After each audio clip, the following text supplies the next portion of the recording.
Hey everybody, welcome back to the Superior Adventures Guild. My name is Dave, your humble dungeon master, and I'm here with my friends. We're going to play the grand finale of our Castle of Mirrors short shot, which started out long ago as a fundraising event for our friends at the No Kid Hungry charity, where they help to support food programs for kids.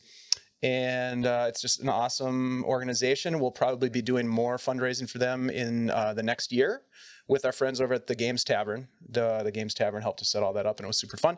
Anyways, we all got together, this crew here, and we played the one shot, and folks took it upon themselves in the chat and as fans of the fundraiser to purchase a few things that caused maximum destruction, one of which was a Tarrasque. So someone unleashed the Tarrasque. It ate everybody, and it was super fun. We all had a blast. There was a lot of laughter and excitement, and none of us, I don't think any of us had encountered a Tarrasque in a game before, so that was really fun. We had a wish that was granted to Tobias, and it probably didn't go as well as Tobias had hoped. But anyways, long story short, if you want to check that session out, it was super fun. It's in our on our YouTube page. What is it a YouTube page? YouTube channel? I don't know what it's called. It's our YouTube thing. On YouTube. It's on YouTube. Here's a link. And you can check that out. But here's the deal. We decided, hey, let's get back together because we had so much fun, and let's play out the rest of this module and see how it ends. And so it could end very similarly. Who knows? Or our heroes could be triumphant and save the this crazy land that's been I don't know, cursed. What's going on here? What do you guys think is going on in this land? Anyone? Vampires. Theories? Okay. Anyone else? See, tormented and cursed undead. So I guess that does count as vampires. But we also met I can't remember his name. Oh, Varian? Well, there was Varian. Yeah. He was kind of like the undead ghost fella. Yeah. Yep. And then there was the cutter, who was the meat cleaving wielding son of a gun. Really, it was more like he was in charge of a juice bar. Yeah. Oof. Yeah, a vampiric juice bar. Totally. Yes. Juice bar. I agree with that. Yeah, that's a good way to look at it. Interesting. A lot of very health conscious folks here at Castle of Mirrors. All right, so let's go around the table here like we do. I want to give my friends here a chance to introduce them to you. If you're hanging out with us, hey, Souls Rolls, great to see you. Novicious 72. Yeah, let's go around the table here, and let's start with Rory. Rory is my name. I play Gel, a wonderful, amazing, very, very homesick turtle right now. It's not feeling so well, if you know what I mean. This place is brutal. So if you haven't seen the other sessions, go watch them because this place is brutal. As far as things that I'm working on, or places you can see me Tuesday, so tomorrow on Blue Box RPG, weekly for our Greyhawk session there. And then starting the 25th of September, I'll be hosting a different Greyhawk session on Blue Box also every other week. That's awesome. So much Greyhawk. I love it. Well, thanks for being here, Rory. I know you're a busy guy, and it's just a pleasure to play with you. You're so close geographically. It's nice that we can play virtually, and hopefully one of these days you'll be up in our neck of the woods and we'll get to play around a real table. That'll be super fun. Yeah. Let's jump over to Ashley. Hey, everybody. I'm Ashley, Minnesota Muse 99 on Twitter, and I am playing for you Isol, the tiefling sorcerer, and she looks like this, and she has blue skin and short little black hair and horns like these guys. And you can also find me on Tuesdays on this channel at 7:30 to 10:30 for our new Heroes of Greyhawk. And you can find me on Thursdays at Rainbows and Razor Blades for At the Threshold, City of Arches at 7 o'clock Central Standard Time. You're very busy. I'll get busier, you know I will, because in October, oh yeah, I'm DMing a short shot of Oops All Kobolds, where my all God. my players are kobolds, and I'm running a reverse dungeon. So Fun. I it'll can't be wait. super fun. That's going to be really fun. Let's jump over to Tyler. Hi everyone, I'm Tythalanos on Twitch and Twitter. You can find me Twitch playing video games right now.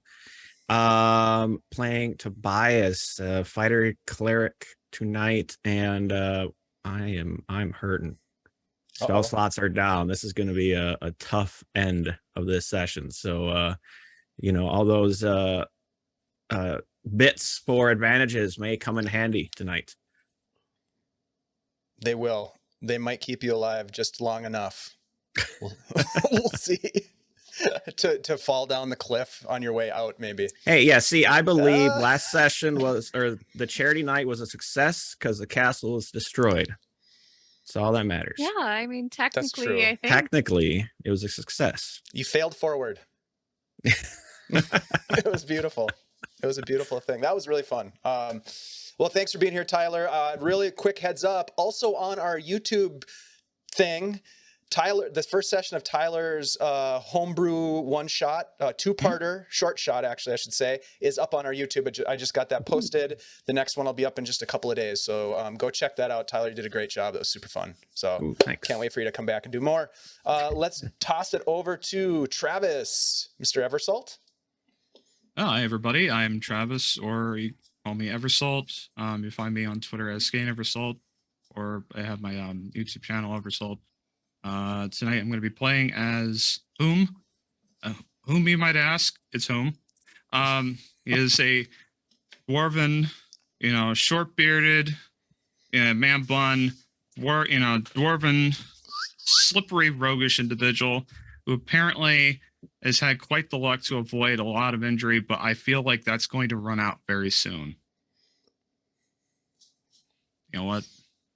It's either the first or the last. I mean, I would go with your instinct there. He's a dwarven hipster. Yep, that's exactly right. A dwarven hipster with a penchant for avoiding damage. You could be the one that survives this. I could see that happening. Yep.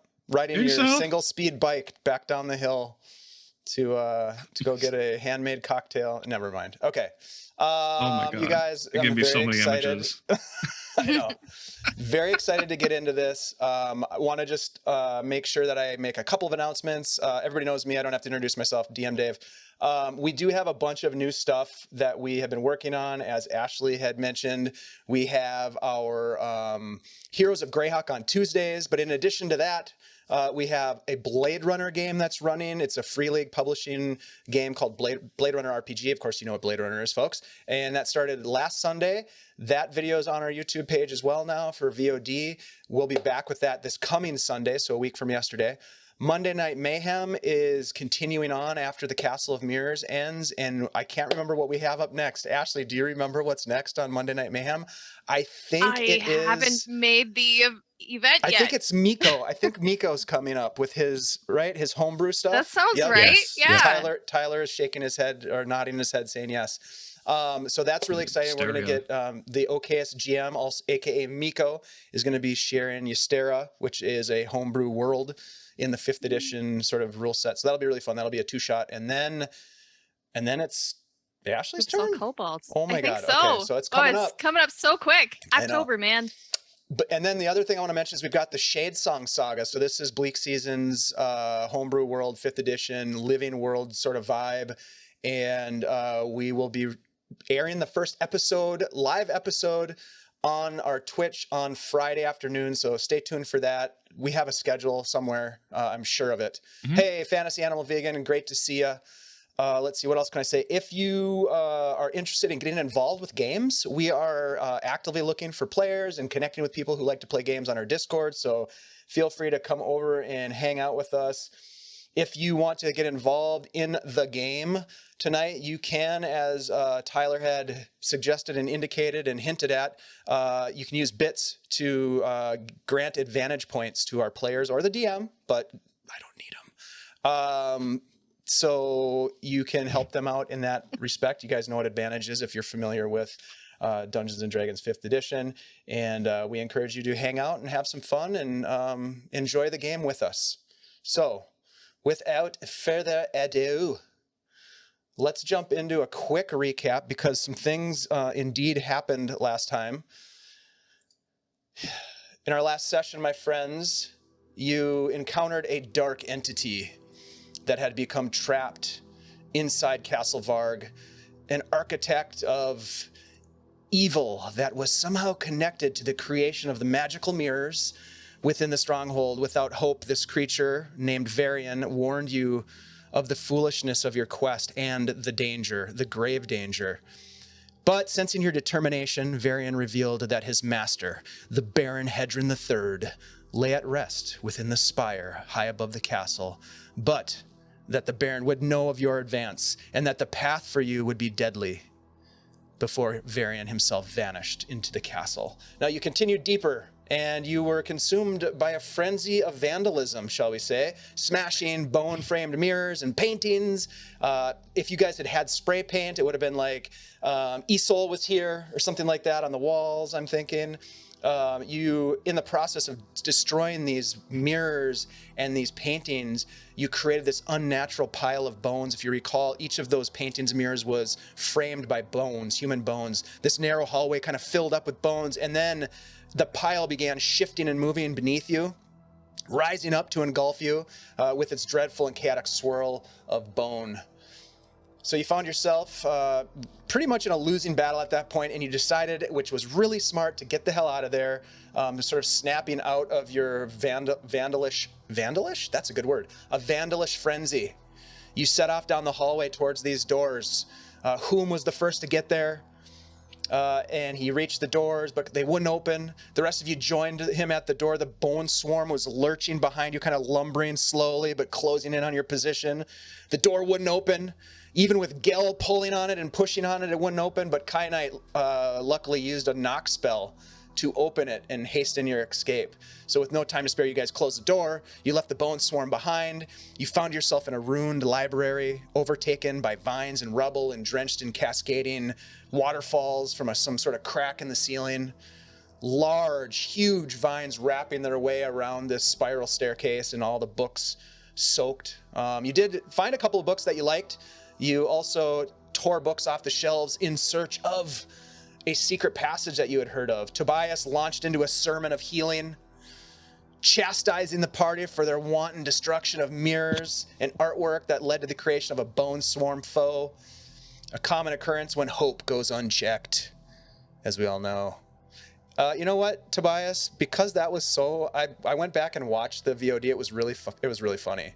I really loved that part, so I'm going to give you a inspiration for that. Ooh, well, thank you. Yeah.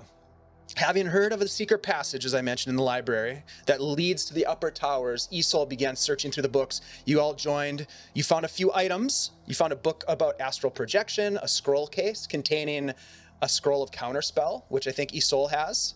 A second scroll of enhanced ability, which Kai Knight has, but maybe we should give that to somebody else. Whoever wants to take that can take that. That is on many different spell lists. I don't have that in front of me, but let's see. Which spell was it again? Enhance ability? Yep. Enhance ability. Enhanced ability. Gel It's like examined the architecture of the library, and you guys consulted the map that you'd obtained in the courtyard from the, there was a corpse in the courtyard that you got a map from.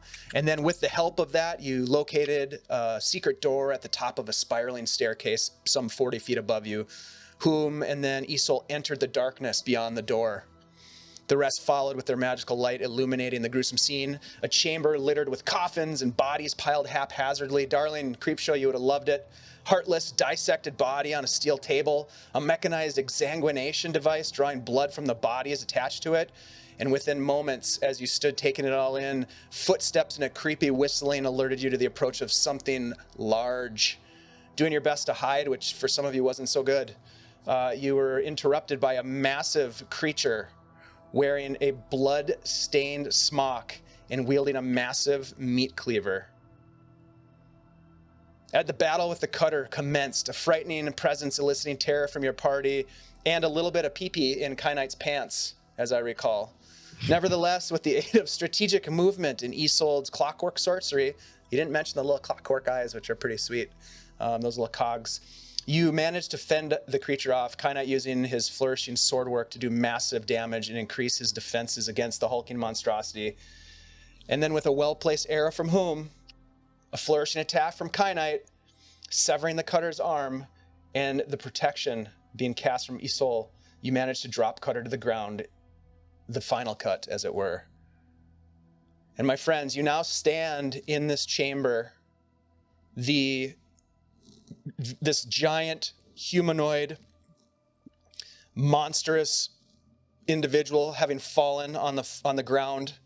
Again, he is this sort of bald, hulking mass of flesh, scars across his face, scars across his body, and he wears just this leather smock, a leather apron, and some soiled pantaloons. And you are, for the moment, out of combat.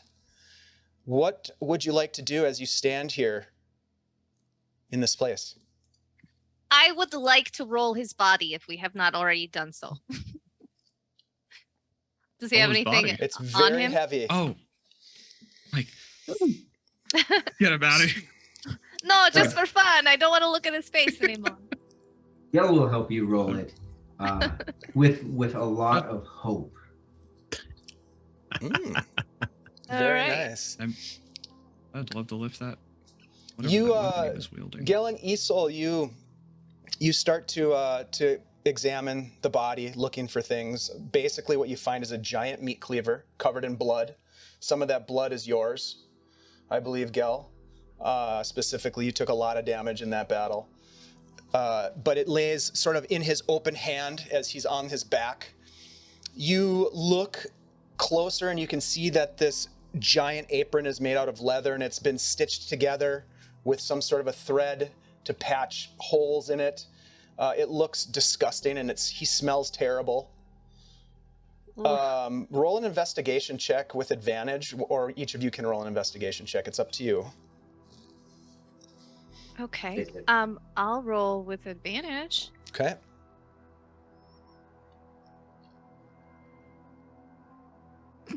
And I'll get two terrible rolls, and Perfect. it's 7. 7 with advantage. Oof. Okay, the only other thing that you find, I mean, this guy doesn't really have anything on him, but he does have a gold tooth on his upper jaw, about kind of like right there. Hmm. I mean, it's gold, but it feels a little bit, like cheap. To steal his fillings out of his head. Oh, I thought you meant like the filling was cheap, but yeah, I understand. Who knows? I'll It could be leave fool's it. gold. He was a fool. Aw, ba-dum-bum, ching. So what about that cleaver, man? Whatever the hell he was wielding. I mean, can you use a cleaver? It's probably cursed, though. I think anybody can use a cleaver if you try hard enough. It would be, yeah, anybody could use it. It is massive, and I would say that it's more of in the vein of like a battle axe. So if you're able to use a battle axe, you could use this with proficiency. Yes, I can. Yeah, it's huge. I'm a dwarf. I can use battle axes. That's Yeah, great. I mean, if you wanted to wield it, you certainly could. That's up to you. Can you still sneak attack with a battle axe? To be perfectly honest, I believe it's basically there isn't really a limit on what you're sneak attacking with, as far as I understand. It's just that all you need is the Surprise advantage. Surprise axe. Oh, What are So good. what are Alright. Gel and Tobias doing at this point? Actually, Tobias is having Kynite try to hide underneath the table again, and I want to look to see why the heck we were spotted first, because we thought we had great hiding spots, but we both ended up rolling ones and hid under the table. So I just want to see, were we actually hidden Just So you checking walk in. back to the door and kind of get the perspective of the cutter. Yep. Yeah, you get over there and you take a look, and at first it's like you can't see kyanite, but then you're like, aha, I got an idea. And you move a box over and you get up on the box so that you're more eye level with this giant that was, and you can see him. He's just playing his day. The height, which it was so good. Tall people can see everything. Freaking advantages. Always looking down on us. It's terrible. I feel bad now for Whom, because I feel like Whom's kind of got a bit of a height complex. I could imagine that. But then again, it's kind of nice being close to the ground. It's pretty rooted. You're going to need that kind of rooting if you're going to be like swinging around a big freaking cleaver. So a couple of things I want to mention, just to remind you of the scene. So when you guys walked into this place, I had described that there was a desk, that there was a steel table. You had investigated the dissected humanoid on that table. It was missing a heart. There was there's also a closet that now has a couple of arrows in it. I think Whom, it has one of your arrows, and maybe it has, I don't remember, was it Tobias shooting a crossbow? Yeah. So there's a crossbow bolt as well that had missed the cutter and had stuck into the cabinets behind him. So there's a couple of things, if you wanted to look at them or take a peek, you could do that. Otherwise, there is a door that the cutter came through that you could exit this disgusting space. I'll go look at the desk. Okay. So Isol moseys over to the desk and starts looking at, there are a series of papers laying about and some books that appear to be some sort of like notes or journal entries. If you wanted to spend some time, you could do an investigation check to look those over in more detail. Sure. Okay.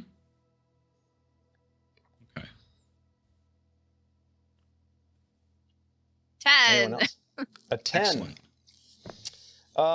You look at them, and again, they seem to be journal entries. There's some detail. Are you proficient in Arcana by any chance? I am. Okay, so you do notice that there is some reference in diagram related to a magic ritual. You see a name, Soul Drinker, which you've, I think, heard of. You heard that before. Much of the text is pretty difficult to piece together. It appears as though it's written by a madman, not really making too much sense, but it is obvious that there is dark machinations afoot in this place. You can decipher some of the notes related to a grand spire and a creature, an alien entity of immense power referred to as Vampyr, Vampyr. Other folks could take a look at that as well, that table, or the closet perhaps. And if you want to look around the room in general, you're welcome to do that too. So what do you want to do? Okay. Well, so Whom is he's got the cleaver over his shoulder, just steps like over this giant man, just kind of like he's like one of those footstools, and looks around for like where the heck that thrumming noise was coming from earlier. You said that there was something that was like woo. Oh yeah, making slap noises. Yeah, that is the contraption that's at the center of the room. It is some sort of exsanguination device that's drawing blood out of victims. That's the juicer. The juicer. You guys had looked at that before the cutter had came into the room, and I think Kyanite had pushed over a chair, and that was one of the reasons why the cutter knew something was weird in the room. But that thing is still operating. So it's kind of like this accordion device that, and then there's like this kind of like a sludge sound as fluid hits the stone floor. Oof. Okay. So I guess I'm gonna approach that, and if you want to let anybody else do something that they had in mind, just kind of in between time of him going up to it. If I see you doing that, I'll look up from my paper and go, "Don't touch that. That's why that guy came in here. We knocked one off, and then like big scary man came in." Is it? Are you sure that's how it works? Did we Well, literally summon him? There's cause and effect, but I mean, like, I'm not entirely sure, but it happened right after, like, he fell off of the machine. Oh, I've heard things like correlation and that, but I'm not a smart man to know the difference.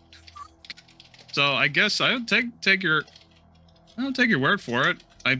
Wait, I don't have to touch the people. Are they people? The creatures on the seats?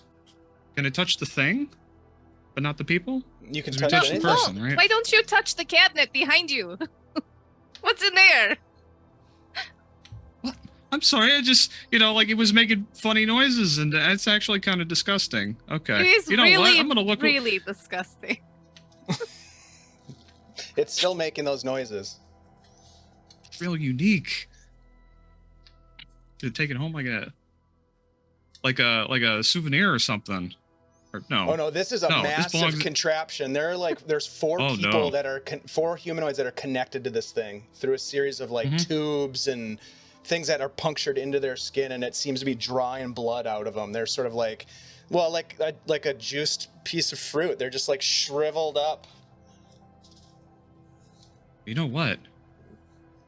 What if this is feeding the evil that's here? We should starve the evil out. Or you're just ringing the alarm bell and they will come to us. And the only thing I can think of is if we could inject one of these guys with some kind of a poison and then it would juice it right into him, but I don't have anything. Do you have like a potion of holy water or something we could just like pour into one of these dead guys' mouths?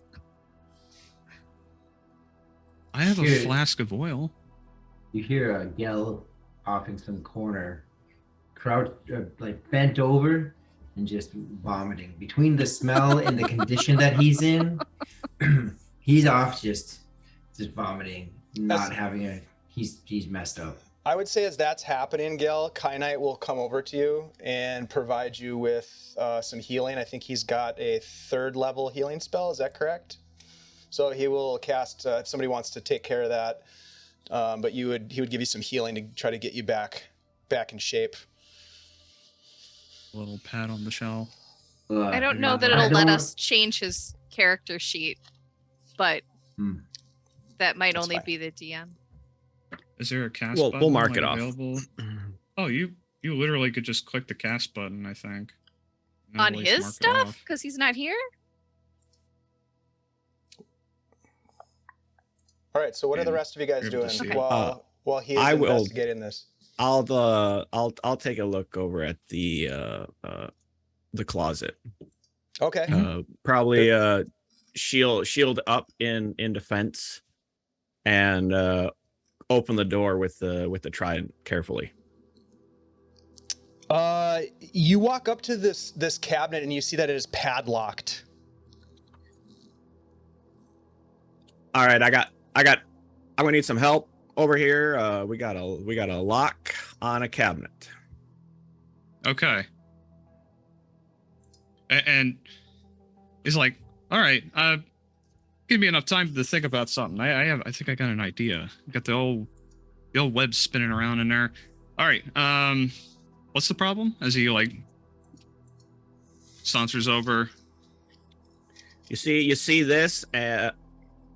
I'll go to reach for the padlock to shake it. I mean, like, and then stop and look around and be like, that, and point at it instead of actually shaking it. The door seems to be locked. So he looks at you, looks at this, and he goes, "Ugh," and then puts the cleaver down immediately. It almost looks like he was about to just chop the thing off, but you realize, oh, that thing's actually kind of heavy. Puts it down.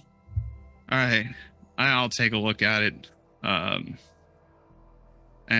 he goes, brings out his tools, but he is giving a good look over the lock and the door itself, just kind of see if there's no etching on there, like if it got warded, just to make sure he's not about to get pelted with like 1,000 arrows coming out of this thing.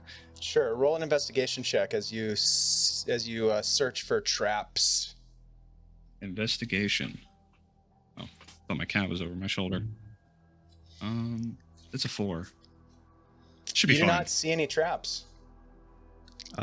I will Alright. stick nearby to provide protection and just within like 5 feet, just try to catch anything in case anything happens. In case anything jumps out, I want to be there for whom to protect them. For whom? All right, I think it's safe. If I miss anything and it starts shocking me, just kick me off. All right, just reach in there, and now he's gonna start working on the lock itself. Okay. Are you proficient with thieves' tools? I would think you are. I guess I am. All right, give me a thieves' tool roll. Add your proficiency bonus. It's probably already included. Hey, what's up, Phoenix? Great to see you. Thanks for stopping in. We're wrapping up our Castle of Mirrors short shot tonight, so very excited to see how this goes down. So I got an 8. You get out your tools and you start working the tumblers inside this lock device. Shit. Don't get it. I'll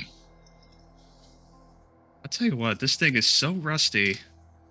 Would it hurt them to use oil? And then again, Is it down in this dungeon, you see this big bozo? Does he have a key on him? No, he didn't have a key, did he?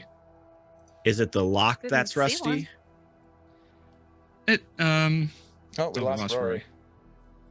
He'll Mm. be back. Oh yeah, he'll be back.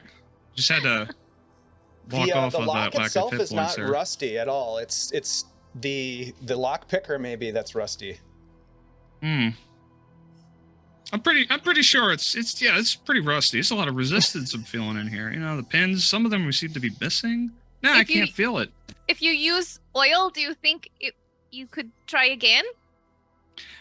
I could, but with as bad as this is probably damaged at this point, I think it's probably so rusty it won't open on its own. So you think maybe if you give it a nice 1-2 and you could knock it off if it's so rusty? Glad you asked, because that actually was my first thought. But I figured I would go with the finesse first. It is a All lot right. quieter. So you all right with this, Tobias? As he goes there, like he starts to heft the cleaver up on his shoulder. I'll hunker down behind the shield a little bit more and like go for it. Like, give me one of the pep talks, real. You know, like give me a bit of inspiration before I go for the swing. You're really good. I'm feeling pretty bad about that scolding earlier. Oh my god. Sorry, I was trying to get all the people back in their place. The Rory, welcome back, buddy.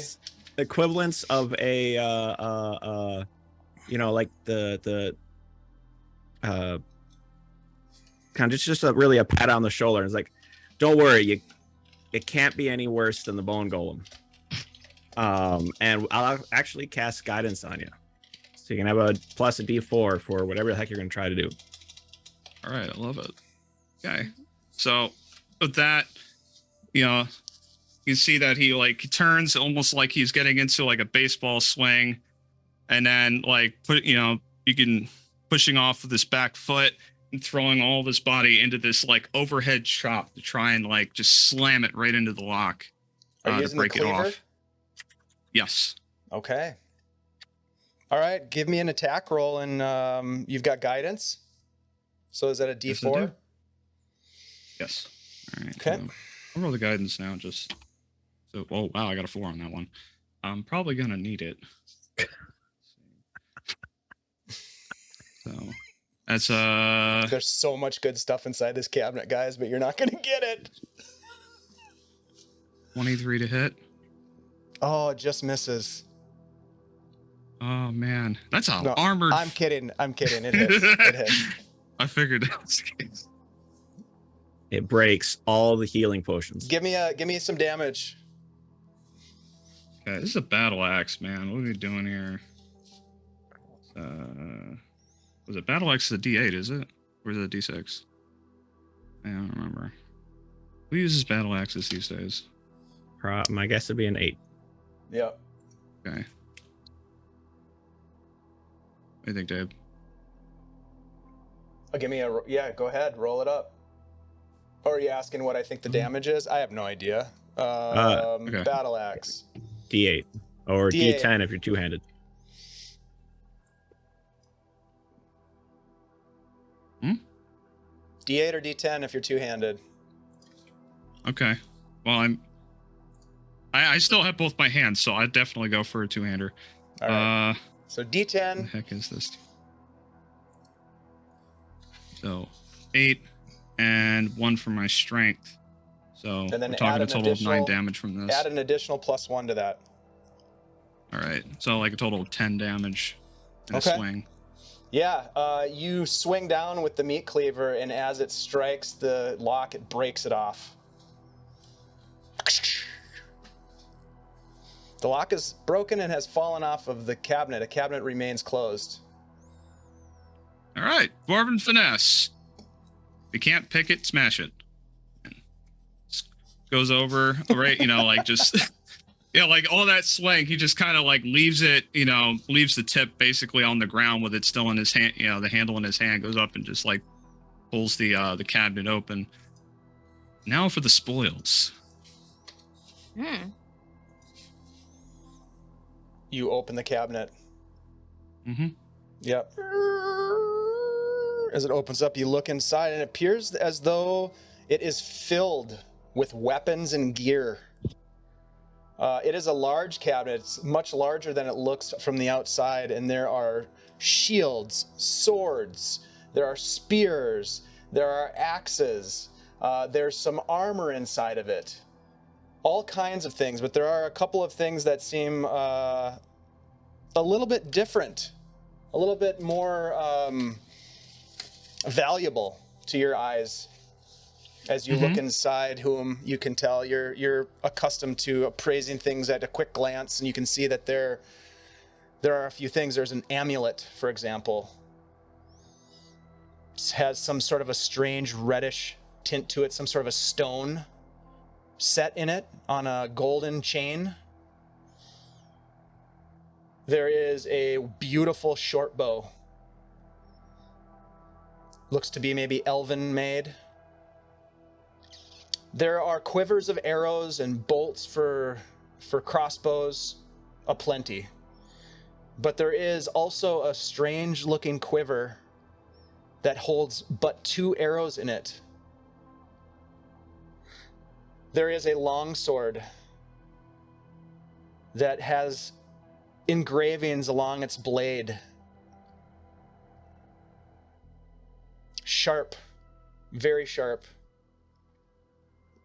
Those are the things that kind of jump out as different than the rest. The rest appear to be sort of mundane weapons of various types, various builds, perhaps from various different locations around the continent.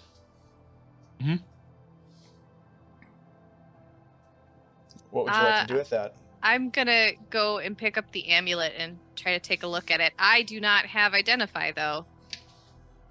I believe... No. I was looking at Kyanite. Kyanite does not have Identify either. Does anybody? I just go by the school that says if you don't know what it is and you can't figure it out, you just put it on. Oh, okay. She just puts it on. Do Eventually I you feel recognize it. There you go. the language or anything on it? Or is On there the writing? amulet? There's no Yeah. writing on the amulet. The thing that potentially would have writing is the longsword. It has etchings that, upon examination, could prove to be something more significant, but at first glance, it doesn't really speak to you. But you put the amulet over your shoulder, or over your neck, excuse me, over your head. Over my horns? Yeah, over your horns, and you fancy it. It's quite beautiful. It's not a gem, it's a rock of some kind, almost like a I don't know, a reddish bloodstone. Oh,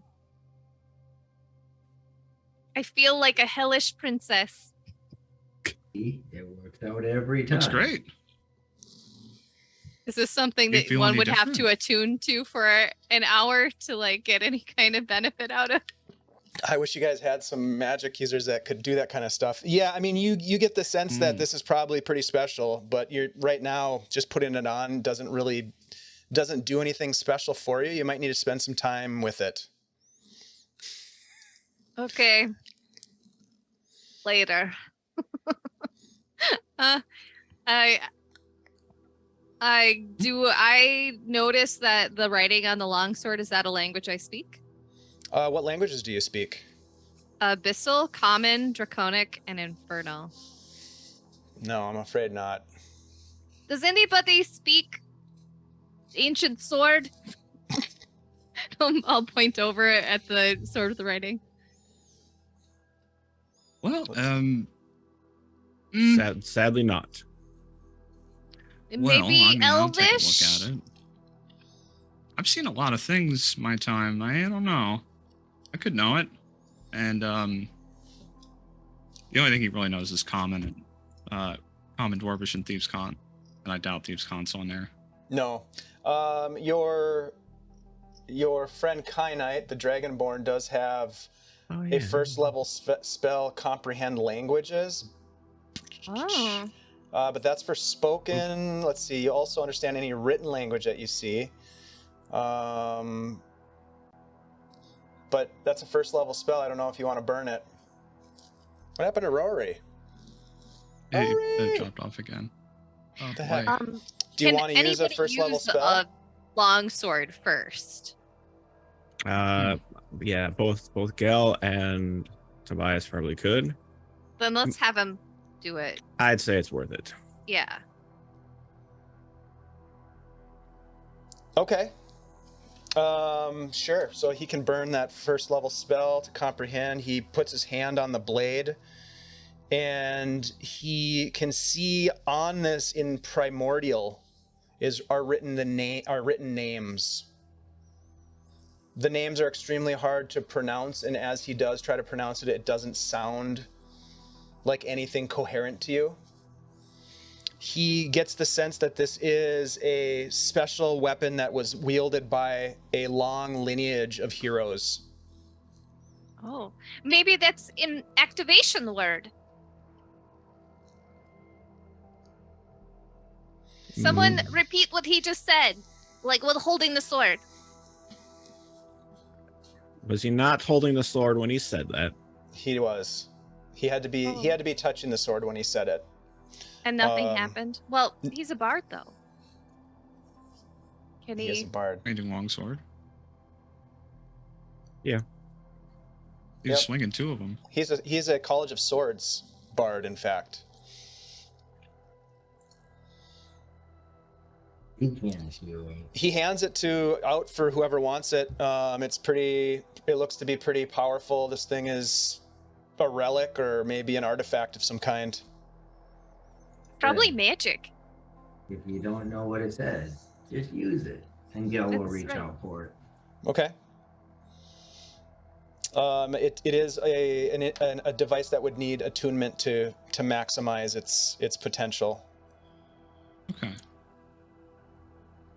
There is Is, a is that- fancy-looking rapier as well that you see, made of gold and platinum. It doesn't look like it's very useful, though. It looks to be more of a trophy or display item. I'll just put this away in my bag for later. That's a fine rapier you have. I mean, unless anybody needs a rapier, but I I don't wield think it's one. magic. And the way it's made, it's so nice. I would hate to ding it up in a place like this. We'll totally sell it after we definitely survive this encounter. Mm-hmm. It's good business. That'll fund our next adventure. Right? But I did catch my eyes on this wonderful looking bow over there. As he goes up and kind of reaches up, take it off the display. He says, "Now this This is a finely mated short bow. Gonna test it out a little bit. Might actually be better than the one I have. Yeah, you pull the string back a little bit and kind of test it out. This thing is beautiful. It is a +1 short bow. Excellent. Does not I require would love to use attunement. this. Okay. Well, if there's anything I know about dark places like this, I'm gonna take the other short bow and I put it back up where that one was from. Back up on the hook, just in case, because you know this could be that could have been a trigger. There But the other arrows are are coming with me too. the arrows, the quiver of 2. Oh yeah. Okay. Oh yeah. I'll probably refill a little bit of the quiver I had. So Well, those you popping shots. pull each of those arrows out of the quiver, thinking it's strange that there would just be 2 in there, but they are fletched with these beautiful, like a rainbow of bird feathers for the fletching. Really, really pretty. Both of them very similar in design, very straight ebony wood and a sharp iron point. That's nice. He's holding it. Gives it a nice brush of the fletching. This and save this for somebody I really don't like. Yep. Take that quiver along with to be separate from the one he normally has, so that he knows which one he's grabbing from. He doesn't want to have to be fiddling around. So he's got 2 quivers on his back. Sweet. So the longsword went to Gel. If you guys wanted to, you could try to do a short rest, and you could attune to these items if you are able to get a short rest, or you can press on. What do you do with the cleaver? Thinking about keeping it. Big time. We're gonna save this for well, it's not gonna rain in here, but it's certainly gonna be one of those moments. I'd like to send this cleaver back to probably where it came from. Okay. If you know what I mean. So you're gonna take it with. Oh yeah. Okay. All right. If you guys want to take it easy in here, it seems like a nice defensible position. We can kind of hide inside if somebody shows up. Just close the door. And then while you're working on getting a better sense of that weapon, I mean, I can fiddle with that. I'm not going to like do anything really invasive, but I had a plan with that machine. I mean, we certainly can try to take a long rest, because I know some people need a little to heal their wounds a little bit. Yeah, catnap. You know, if they're outside and they come in here, we would have had to go there to kill people anyway. So why not have them come to us? Exactly. We could surprise them with an ambush because they won't see us right away. There you go. We got all these weapons. You could just start throwing them through the window, through the door. They're never going to be able to keep up with it. What do you guys think? Gel's deep in How you thought feeling, right Gal? now. You a little rough? He's Oh, he's pretty rough. frozen. He's Oh, no. thinking about things. This might be not the safest decision. place. You think so? Hmm. I mean, to be like I said, I mean, it's very defensible. It's, you know, it's we have the whole armory right here. I mean, not the immediately smell spotted is if they come in. gross, but it's probably pretty safe. It is as safe as we can probably see, but Play our cards right. They might think that we're not actually there because big guy is dead on the ground. Probably thought we ran off somehow. Turn around and go look at somewhere else. I don't know. I definitely wouldn't be upset, but we would definitely have to be on our guard. Oh, don't you worry. I'm gonna be. You guys could be in here. I'm gonna be right next door, just working on something. Shouldn't be too invasive. Should be fine. Don't worry. I'm not gonna trigger any issues. Trust me, it'll be fine. I know what I'm doing. All right. So what are you guys doing? You're gonna. Attempt a short rest. Okay. All right. To attune and heal. All right. So, give me a percentage roll, please. Okay. Percentage roll. Let's see, it's a 17. Okay. So you guys kind of post up, find some things to perhaps find cover behind. While you're resting, does anybody look at anything else in the room? Or if not, go ahead and roll hit dice if you have any hit dice left. If you need a heal, Kai Knight would be happy to heal, provide some healing spells. He's got a few spell slots left. I think 3 first level spells and 1 third level spell. I'd probably go for a first level. Okay. So go ahead and roll a 1d8 plus 4. Here's another one of those first level ones. Gel would be up for that. Okay, go ahead. All right.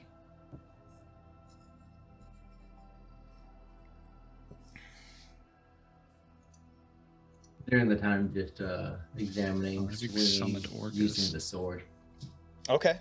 Just getting used to it. So you do accomplish a short rest. Mm-hmm. You,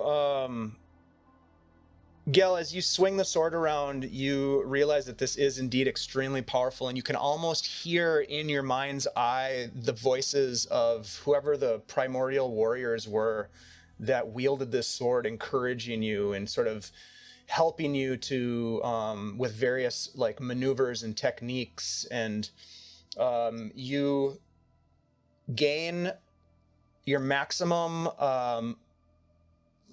what are they called, your maneuver dice, or what are they called for Superiority die? you get 1 additional superiority die to your maximum superiority dice. This is called the Long Sword of Fallen Saints. It is an enchanted blade infused with the spirits of fallen warriors who carried it in battle long ago. You get +1 to attack and damage rolls made with the magic weapon. If you die while attuned to the sword, you gain the effect of a gentle repose spell. The effect lasts until another creature attunes to the sword. So you just killed someone. Pretty much. Well, the sword was taken already. The sword had been recovered already. And then Isol, you have a ruddy amulet. As you attune to it, it will grant you a +2 bonus on 1 death saving throw. After that, it melts into blood. Ew. Oh, that's morbid. Yeah, it's pretty nasty. Okay. The trophy sword that you took, the rapier, is not magical, but it's very very valuable.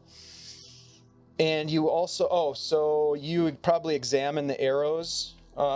They do not require attunement, but they look very strange, and I'm not going to tell you what they are until you use them. There's one other thing that you guys notice: a single leather glove laying at the bottom of the cabinet. Well, a glove.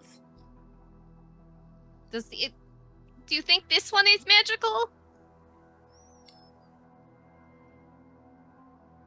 No, but And, nothing likes to be alone. Someone should take it. You hear Whom in the other room saying, "What are you talking about, a glove?" You're good with your hands, right? We think we found a magic glove. Oh, We don't know whom it belongs to, so you should take it. I mean, I got a pretty nice pair of gloves on right now. I mean, he comes walking back through. You'd see, looks like he was messing around over there. You know, some stuff on his hands. This, what glove are you talking about? That one. And he just picks up the glove off from shelf, the lower shelf. Just has a good look at this. It's like, you know, like what does this glove really look to him? It's pretty... a red leather glove, and it looks like it would be kind of tight on your hand, but stitched on what appears to be the sort of the back of the hand is a shield. There's a shield stitched into the glove, into the leather. Huh. Whoa. Okay. Oh, let me try this on here. It's a little tight. Get these unfortunate sausage fingers. They're a little. So it happens when you do a lot of climbing. And how's it feel? I got it on. It's a little stiff. Gonna have to break it in a bit. You had to kind of pull it onto your hand, but once it's on your hand, it's like fits perfectly. And it's got that shield emblem on the back of it. Yeah, it fits like a glove here. Hey, I got this shield here, though. You think that's magical at all? I don't know. When you say the word shield, not a magic kind of guy. When you say the word shield, yeah. A shield pops out of it, like just all of a sudden there's a shield, a small buckler. Oh, that's really nice. Ooh, that could come in handy. Handy. Oh, but you know what? That was not even intentional. I love it. All right, I'll take that one. Anyways, you guys feeling all right? You got it all worked out. You seem like you got a good feel of that sword there, Gal. Yep, slow and steady. It always does the job. I like it. It's easy to swing, and yeah, my stomach is thank you to some healing. It's not falling all over the floor anymore, so I'm thankful for that. I'm glad you're feeling better. We're gonna need all the strength you got, and is all the amulet looks nice. Yeah, I don't know. It's hard to say exactly what it does. But I do feel like pretty awesome while wearing it, I have to say. That's what counts. Check this right bling there. out, and she kind of like makes the light catch it. It's like, shing. Ooh, that's a little bright. Whom, just so that you're aware of that glove, it is a +1 shield that can be that you can use the power word, which is shield, in any language, to use a bonus action to make it appear or go away. Okay, so it's a way to bring it out, put it back away. That's nice. I love that. That is really nice, and plus it looks stylish with your one red glove. It's a good. I'm gonna set a trend. You know what? That's good. I think so. Pretty soon, cosplayers everywhere are going to be trying to be whom. Beware the red-headed man.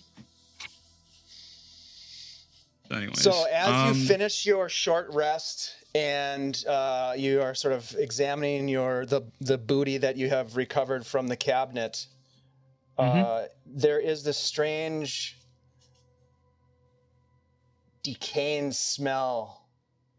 And you look around and you can see that now from the ceiling there are vents, and they are starting to dispense some sort of cloud in this room. Oh, let's get out of here. I don't know what that is. Now, where there was where there was one door before, there are now 2 doors. Uh-oh. Should we go in the door That's what happens. We're expecting to go in, or this magical new door? The door that was there before is no longer there. These are 2 separate doors. Okay. Eeny, meeny, miny, mo, catch tiger by the toe. If he hollers, let him go. Everybody roll a con save. Uh-oh. All right. I'm super okay at those. Yes, it's a 23. Miguel. 15. 15? 15. 15? What'd the rest of you get? Miguel. 17, and for whom? 23. Okay, yeah, so you can start to smell it now, and it stings your nostrils, and it's extremely nauseating, but you all manage to maintain your footing. You can tell that it's probably time to leave. Which door? Which door? Just take us. I'm following. Yeah, I would did say the the left eeny, one's meeny, always miny. right. Yep. Left sounds great. Okay. Left one's always right. Yes. You should go. Like, take him off. He's already going through the left door, and you kind of had to ponder what the hell that even meant. All right. Following. Tobias, give me a D100 roll,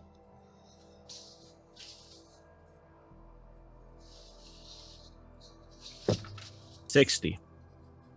Okay. You open the door, Isol, and you see before you a long hallway, not unlike the hallways you've seen before, except there are no mirrors, there's nothing on the walls, but it sort of like shimmers at the end of the hallway and sort of disappears into nothingness. Meanwhile, behind you, the room is filling with this noxious gas. Onward and upward! This is Boom just stands by, like, waits for everybody to run through, and he's just like slam it shut. Oh. You close the door shut, Whom, and as you close the door, suddenly the handle is gone. You look up, the door is gone. And you turn and you see your friends walking down this twisting hallway. This sort of defies physics. If you remember, these hallways seem to be strangely warped. This one is very much warped as well. It's disoriented, but at the end, as you move forward, Isol, as you're sort of leading the charge, you find at the end of this hallway a spiral staircase that rises into darkness. I mean, we were to go from library to upper halls. Maybe where we are. I mean, It makes I'll sense. take out the map and see if I can figure out where we are on it. Okay. You take out the map and you take a look at it. Give me a survival check, please. So you guys, do you think we are here or here? Anyone want to help me? Up. Okay. With advantage. How? All right, so like the first time I rolled with advantage, I got double 4s, and now I rolled with advantage, I got double 5s. For a Wait, total of we're- 7. We're getting there. Just need to keep rolling. We'll get up in the So upper. that's very fitting, Isol, because as you look at the map, it doesn't make the map makes no sense. It doesn't look like the same map that you'd been looking at before. It has strange writings on it that don't have anything to do with what you've been exploring. The layout of the place looks different from what you remember. This has just been like a couple of hours of you working your way through this structure. It looks very strange, and you, for all intents and purposes, you feel like this thing has worn out its utility. You're far beyond the map. In fact, the map itself has changed. Oh my gosh, is Ew. this a magic map? Have we managed? This is absolute mischief, unfortunately. But if you look behind us, and you're looking up at you, we kind of have no other way to go. We're gonna have to Right. go up the stairs at this point. Freedom almost of like it's no leading me. options. Onward and upward. I'm hopeful that we are Ladies getting to the first. end of this journey to. What is his name? I mean, I can see in the dark. Yes, ladies first. All right. It is pitch Hold black, on to so my those of tail. you without dark vision are going to have a hard time seeing anything. Yep, at the queue, you immediately feel a grip on your tail. All right, here we go. Start up the Tobias, stairs. you got a light? I will. I'll be at the back this time with the light. Again on the back of the trident, but won't be. Try to be a little back from everybody, but at least have something out there. Okay. You head up the spiral staircase. Isol, you're in the lead, it sounds like, with Gel behind you, and then Kai Knight and Whom and Tobias bringing up the rear. There is a complicated set of trellises and walkways that appear to be hanging in midair above just darkness. You climb up ladders and stairways and across platforms, and finally you find a door. Going through the door, you find yourself in another hallway, and then another hallway.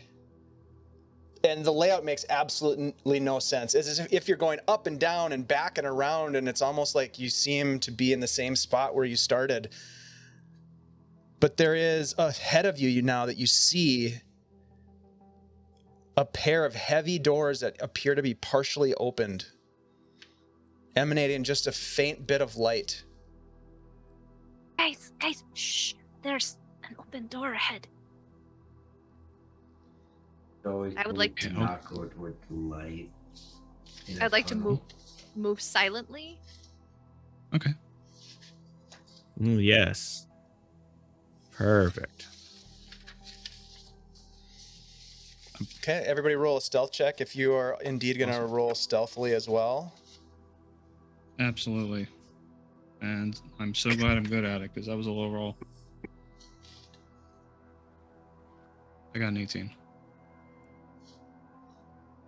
6. Got a, Well- I mean, you are bringing the sun. 12, Got a, 6. natural 1 for 4. Oh, shit. I love Okay. it. And whom? I didn't hear what you had. I had an 18. Okay. So, whom you feel like you're doing a great job of being very sneaky, but the rest of your team, maybe with the exception of Isol slightly, it's very noisy, but not unexpected. You've tried to sneak around in a tight grouping before. It's not easy to do with this party. You make your way up to the door. Isol, it seems like you're in the lead. Give me a perception check. Okay. A natural 1. Oh my god. Yeah, this D&D Really good. Beyond dice seem to hate me today. This is gonna be good. All right. That's so unfortunate that you used up all your advantages last time. Who actually have one? Maybe I should use it. All right, I will use it if you'll let me. I don't think No? you should use it. All No. right. Whom maybe you should go first. Yeah, absolutely. It's what I do this. I can do this all day. So it was like already kind of like took a moment to when you look back to look for him, you're like, where the hell? Oh, there he is. And he sneaks up to the doorway, very even that like checking the corner kind of thing around. And this is perception, right? Yep. Okay. So that's a 17. Very nice. You peer inside, and you see a hexagonal room glowing with a strange arcane energy. Along each of the walls, as far as you can tell, stands a large framed mirror. The room hums with arcane power, and you are overwhelmed. Roll a wisdom save for me, please, with a sense of foreboding and dread. 22. But you dig deep and harness some level of resolve within you, and you kind of push that out of your mind as you look inside and take kind of stock of the scene. But it is a 6-sided room with these 6 mirrors up against each of the walls. You don't see anything else besides that. Right. So he slinks back, turns behind him, looks back at the rest of you. Okay, we got pretty much almost like a round room, but several mirrors aiming all inside. Don't really see anybody else in there, but I'm a little worried. It feels really foreboding, like my heart skipped a few beats just even looking in there. So you might want to make sure that you really steal the heart, shore up some hope, and I'm pretty sure we can get through this. I don't have a plan on what to do, and it's probably going to be smash things. All right. I'm everyone huddle around for a moment. I put my hand in the middle. and I All right. look for other people to put their hand in the middle. All right, go team smash things. Hope.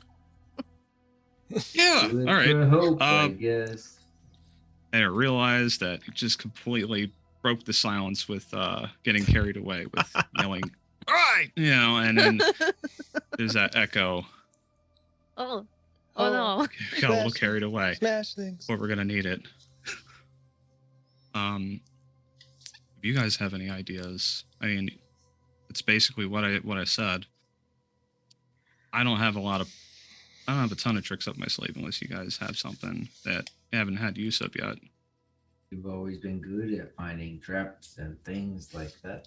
Perhaps you go in first and we can hope that nothing happens. And then we can hope that we know what to do when you discover something, hopefully. Oh. And like, out of character, Travis is thinking, why don't we just send Kyanite in there? Because he still has healing like, no, spells. that's so mean. Why. Yeah, does anybody need healing? He asks before we go in here. Good guy, night. You fixed my stomach. Oh, good, buddy. You know what? I saw the. No, he wasn't joking around or anything. Okay. I'll take a little bit more, and then we good. Do you want a first level healing? Just the one. Or... Yeah, Yep. just first. Okay. Yep. Go ahead and roll it up. He has one more first level spell, and one more third level spell. Great. You know what, Gal? You have my back. I'm gonna go in.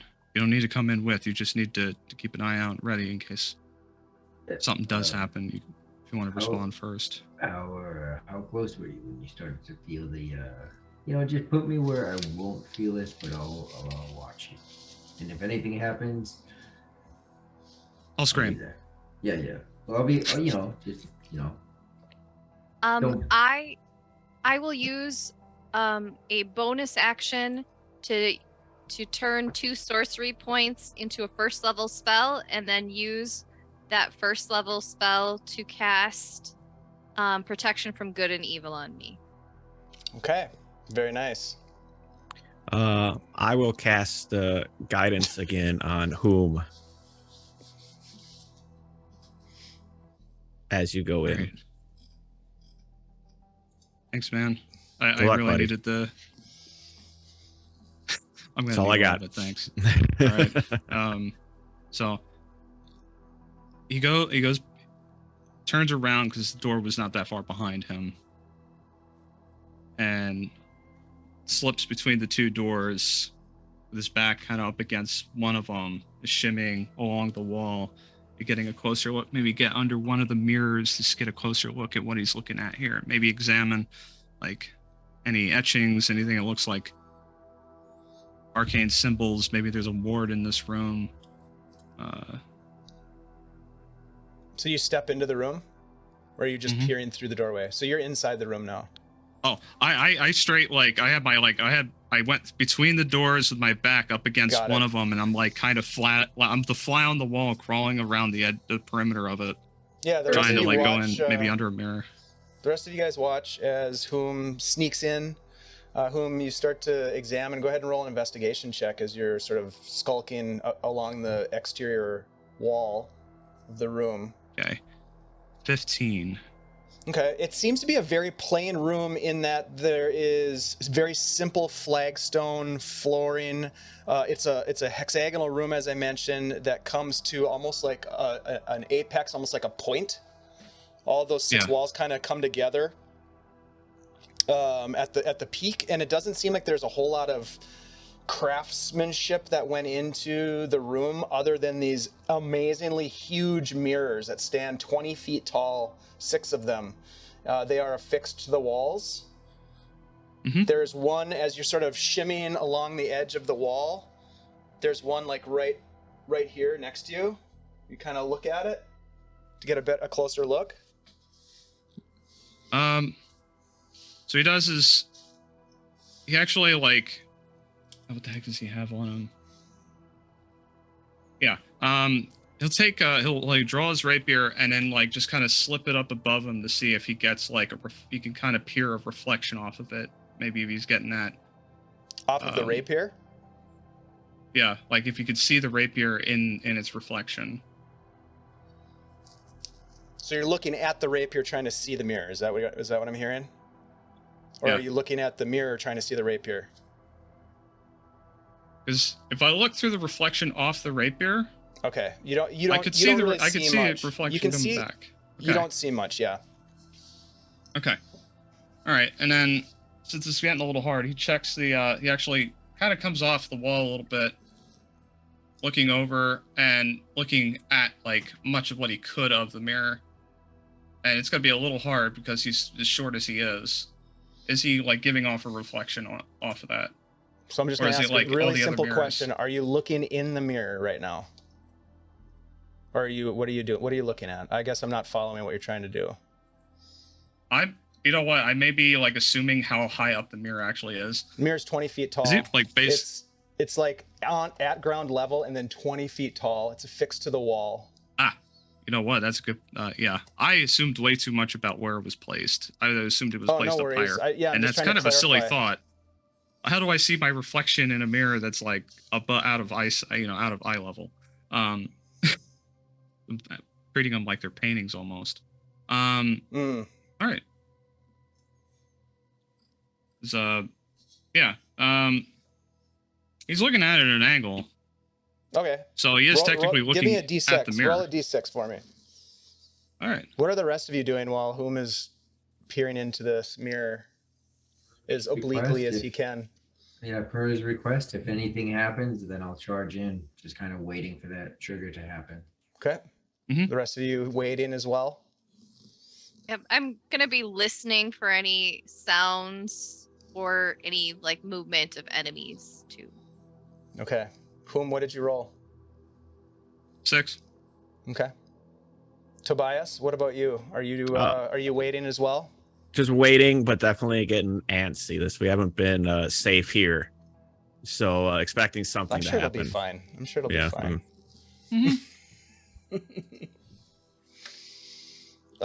Hey, thanks, Fantasy Animal Vegan. Ashley, you have an advantage from Fantasy Animal Vegan. Thank you so much. Thank you.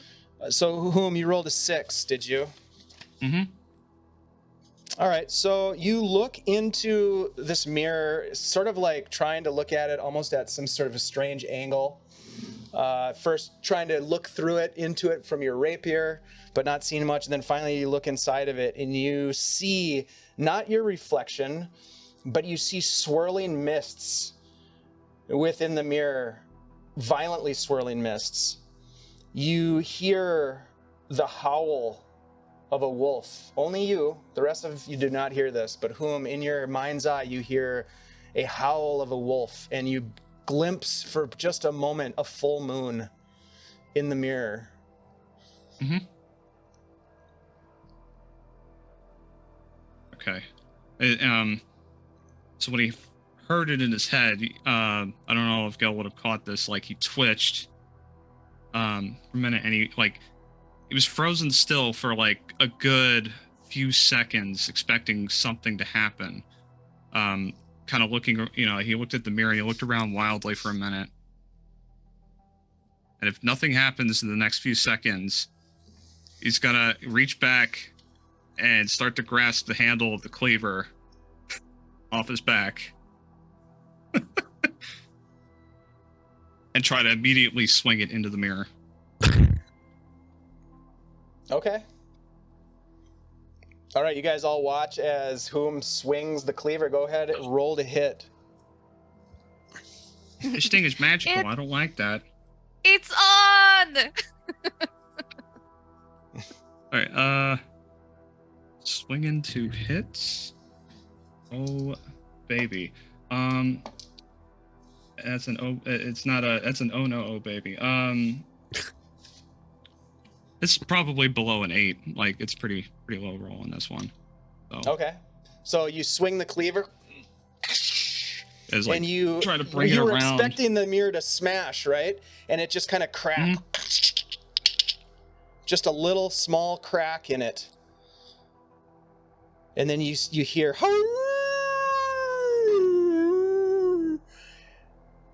you look up, you can see the swirling mist and this, as I mentioned, like just briefly glimpse this full moon.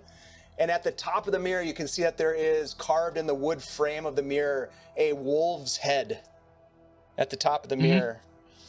You look up, and then all of a sudden, You look down at the mirror and you can see that there is some sort of a wolf-like creature that has just come up to the other side of the mirror. Starts growling and looking. You can see just slobber coming off of it. It looks as though it's some sort of a cross between a humanoid and a wolf. Starts scratching at the mirror. Like it comes up.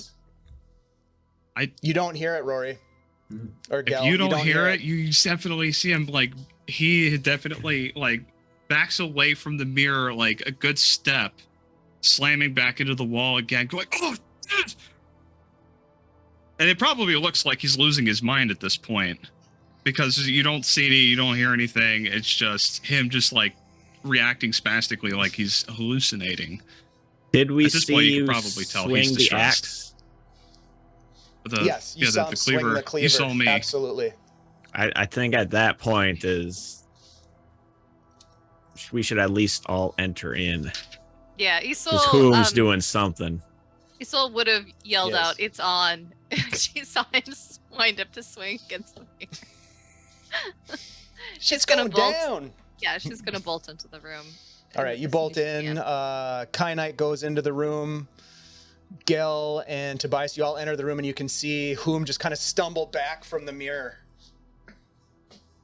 Now, granted, there are 5 other mirrors in this room as well, but all of you are sort of fixated on Whom right now, unless you tell me otherwise. What's the matter, Whom? So he looks back at you, almost like that.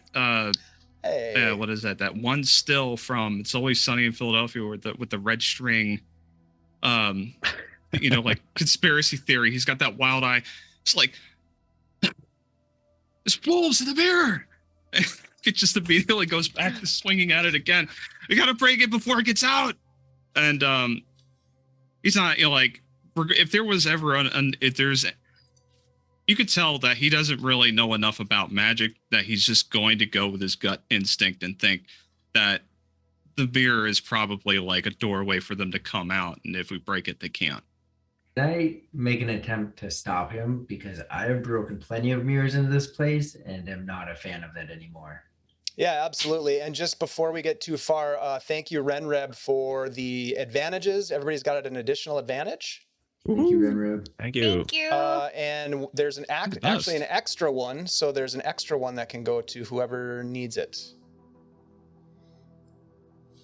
Okay, Who's been feeling pretty unlucky today? We'll figure it out. So Okay. Ashley. So Whom you're gonna swing? Yeah, Ashley probably needs it the most. Whom you're swinging at the thing, and Gel, you're gonna try to intercept it. So I guess do a quick initiative between the two of you. Yeah. They were both pretty fast, actually. So 23 for initiative. 9. Yeah, so Gel, you kind of reach up and grab Whom's arm as he's starting to swing the cleaver and just kind of stop him. What are you doing? I don't think that's a good idea. Perhaps if you let us know what you saw and we look at this room, it's more of a puzzle than a... Yeah. I'll cast you can see he's very mending worked up. on the mirror with that itty bitty Do you crack. gaze into the mirror at all?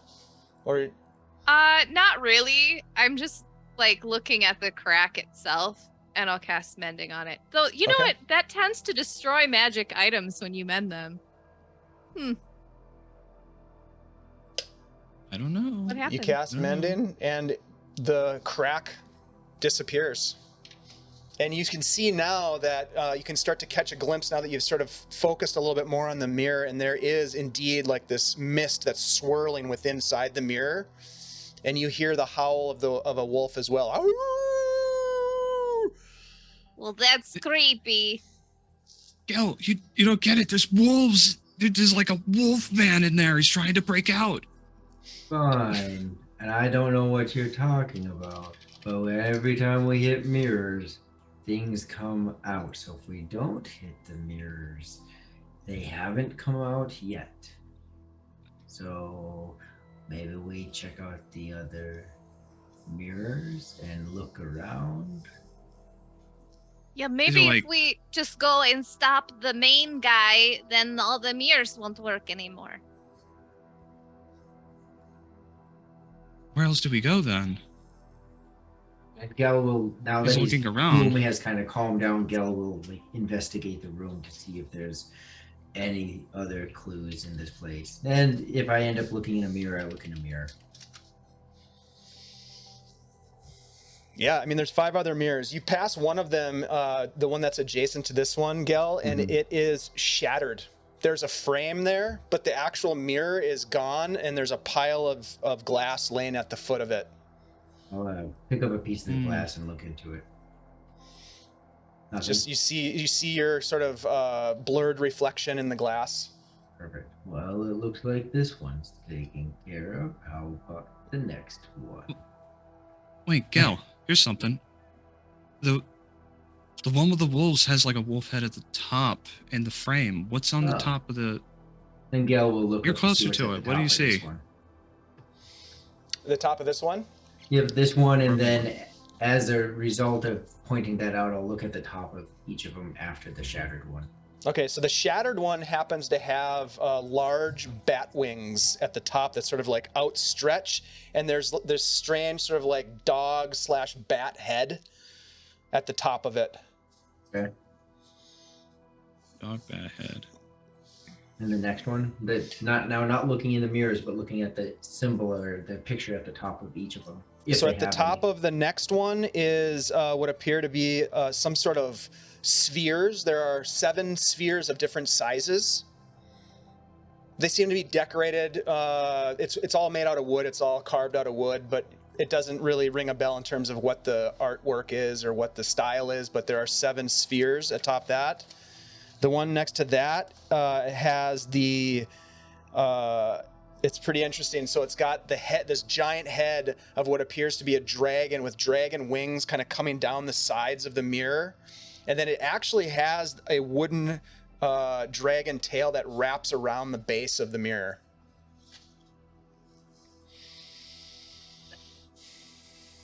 The 5th mirror is very plain. It's just like a black obsidian wood. There are no carvings, no etchings of any kind in it. And then the final mirror appears to be, at the top of it, appears to have the likeness of flames that are sort of emanating from the top of the mirror. Again, this is all carved in like some sort of really nice wood. And which one was the broken one?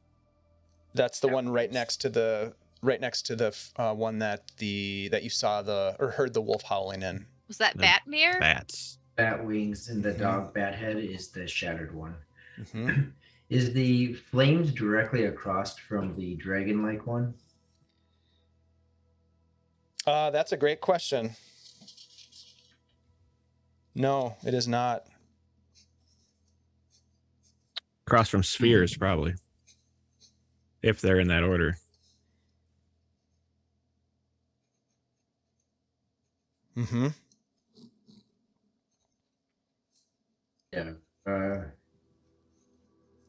to picture it. Wolf would be across from Wolf across from dragon. dragon, yeah. Bats across from black obsidian wood, and spheres across from flames. Yeah. Is there anything else in this room? Anything on the floors, chests, doors, closets, windows? There are not. There's nothing else in this room other than a door opposite the door you came in on. Ooh, a door. We could just keep going. Yeah, would have proven very helpful other times. Perhaps we just keep moving. Huh, that's strange. Would you like? Oh, I to swear I didn't try- see it, but you know what? Now I feel pretty silly. Would you like to try the door? You know what? Yeah, I need a good distraction. Seriously, am I the only one who heard that? Like, wolves, Not man. hear And he anything. walks I mean, up to the door. I actually did hear some howling, but You know, as long as they stay in there, right? Yeah. See, I wasn't going crazy. I'm so glad I'm not going crazy. I mean, you're as sane as I am. That's not saying much. Does anyone have? Well, he looks at the door. Anyone have? It makes sense why there would be flames and black darkness and dragon-like thing. Any of these things ring familiar to anyone with familiarity? I don't know. And They he's all looking sound- directly at the tiefling. It sounds really homey to me. You don't decorate with flames and dragons and... Symbols perhaps connect in any way to, and he's still kind of like insinuating that you should know, even though you might have no clue. Does any of this ring a bell as somewhat iconic with history, or like, you know, like if you walked into the Temple of Zeus and you saw the lightning bolts and the like imagery that is associated with one particular god or legend, like it would, you know, ring a bell and you'd be like, oh, I must be in a Temple of Zeus. So are you going to go examine the mirrors more closely? Or is it just based on what Gel just kind of relayed to you about the mirrors? Are you going to look into any of the mirrors themselves? I am not going to look into the mirrors. Okay. Just the symbols on the frames and like having that combination of things together. Does that ring any bells? Roll a bell ringing check. Whatever you think that could be, and let me know why. History. That's Okay. so in my head now. It's only an 11. I mean, they're beautiful. They're well made. The construction is unbelievable. Without a doubt, they have magic properties, although you haven't looked into any of them aside from the first with the wolf head at the top. And you noticed what you saw. But if you don't look into any of the other ones, it's hard to tell what they are, other than just really beautiful, crafted, and probably extremely deadly magical items. You guys, these mirrors are so beautiful. If they were a little less cursed, I say we should bring them home. But, you know, we'd probably all die. Well, I'd love to have a mirror that big in my own home. But yeah, cursed, that's a problem. It's, I don't want to be looking at a wolf man coming at me every morning. Well, probably only the once. Yeah. How is that door coming home? Well, now that you mention it, I don't know.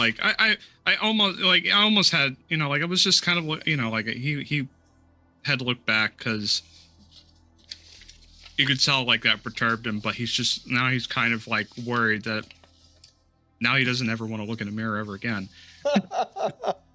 And so he momentarily distracted, and you kicked him out of whatever trance he was in. And he says, oh, right, yeah, I got it. All right. And gives comes up to the door, you know, short, you know, gives it about a yard or two distance free. Looks at it, making sure, you know, there isn't like a spike flail that's going to come down on him or something as he goes up to it. And all right, no tripwires, nothing. Okay. Comes up. You approach the door? Yeah, approach the door. Roll an investigation check as you do a quick spot check before you get too close to it. Yeah. So it's a 14. Okay.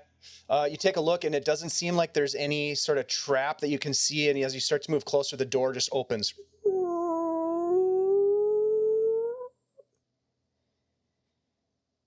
But he just like freezes for a second. Are you being real right now?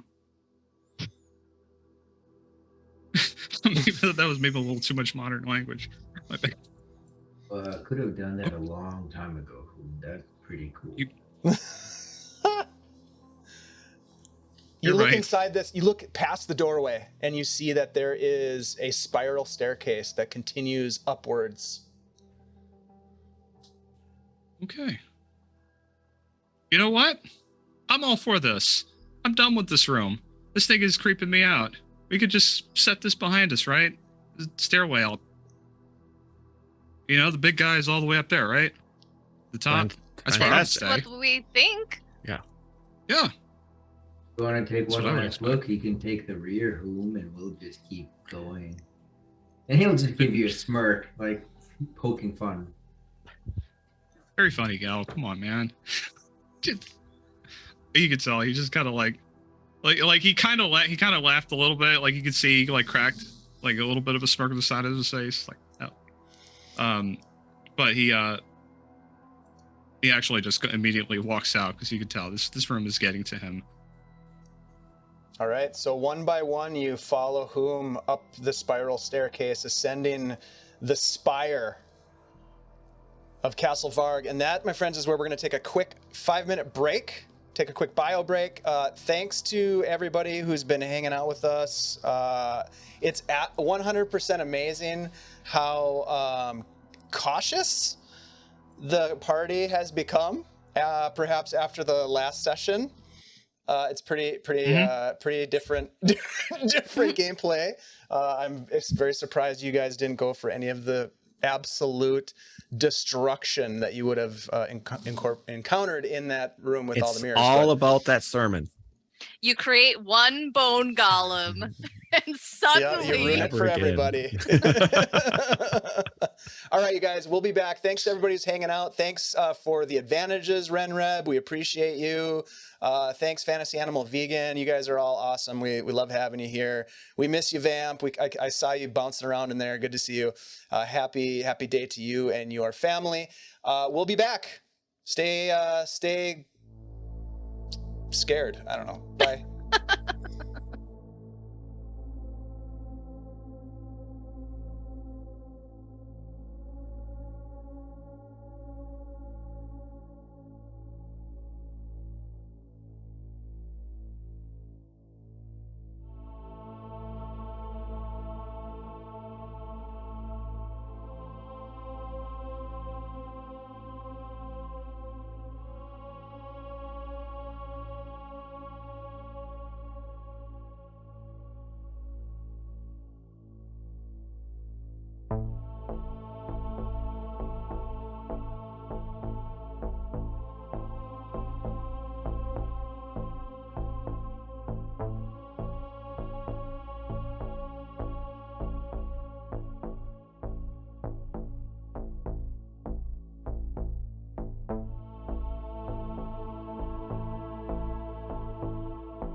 Hello, everybody. Welcome back to the Castle of Mirrors. We are playing through this module written by the good folks over at Runehammer Games. Very fun, very deadly. Lots of really creepy stuff in this module, but we're having a good time with it. And our players have, our PCs and our players have become very cautious, which is very interesting compared to the last session, which was just chaos. But we shall see. The night is young, as they say.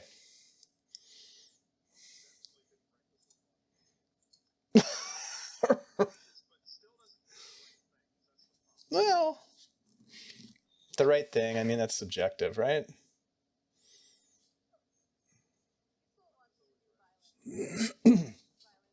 Violent things. Very cool. Okay. So let's jump back into this. You have ascended a towering spiral staircase that ascends into darkness. You have illumination from magic. You have, some of you, dark vision. As you get to the top of the stairs, you find yourself rising into a space that is best described as surrounded by thunder, pounding thunder, flashes of lightning that provide little slivers of light that shine through what appear to be narrow stained glass windows. You continue upwards, making your way up this ominous spire, and you enter into a room. One by one, finding yourself in a large rectangular room. Taking stock, you look at each other, and this is the first time now where you realize that your dragonborn friend is no longer with you. Kynite appears to have fallen behind, maybe?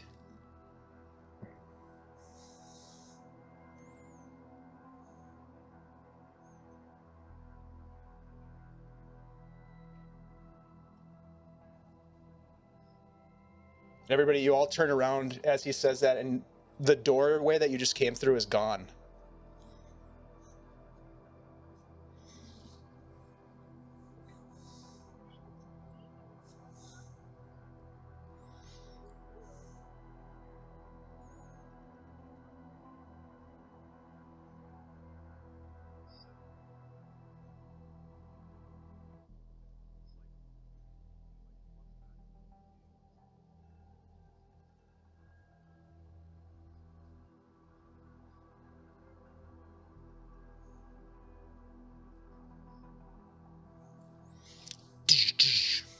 It's just solid. It's just a solid wall. Stone.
You turn back and you take stock of the space. You find yourself in a rectangular chamber, standing before, at the center of the room, what appears to be a large stone basin.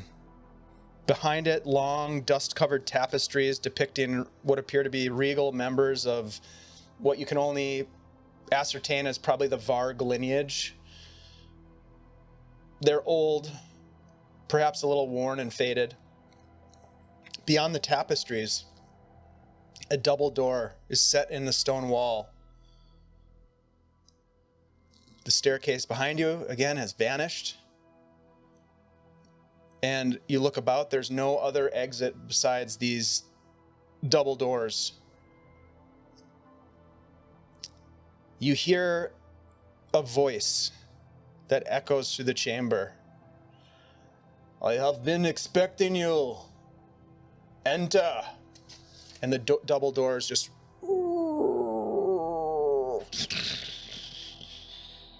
And you feel this sort of stale air waft out of whatever lies beyond.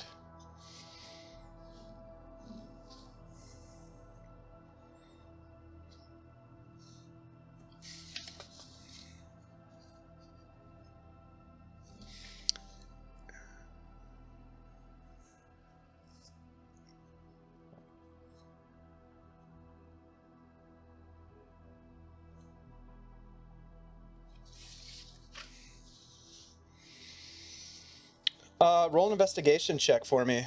Yeah, roll an investigation check.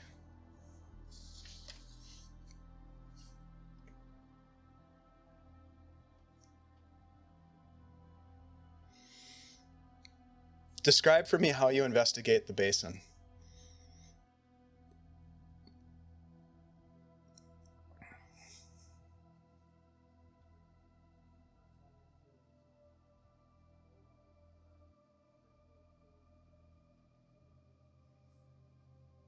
Okay. Yeah, you continue moving, but you give it a glance, and you rolled a 15. You can see that the stone basin does not contain any sort of liquid, but it does contain what appear to be dried flowers and perhaps herbs and vegetation. Extremely dried, perhaps hundreds of years old.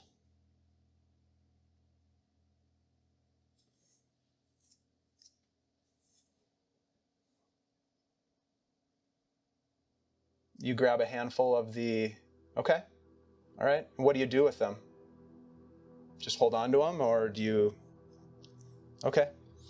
As you reach down and grab them, they crunch and crumble in your hand into ash. And some of it falls out the sides of your big turtle hands, but you're able to hold on to this powder.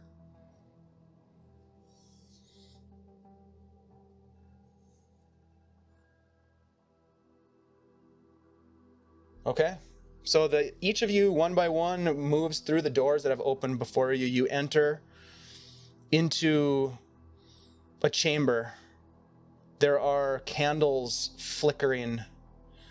Beyond, on the far side, is a balcony that appears to be open. Wind is sort of blowing through, but it's not like a fresh, welcoming breeze. It is this sort of stale, dead air, almost paradoxical in its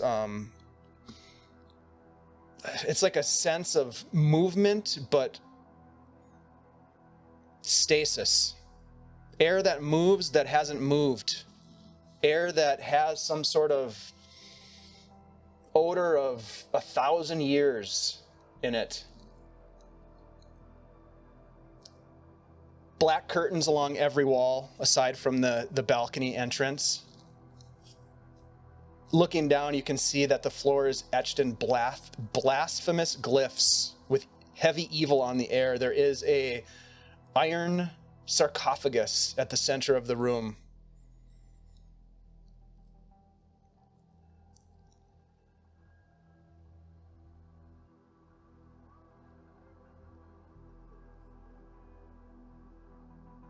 You look about, roll a perception check.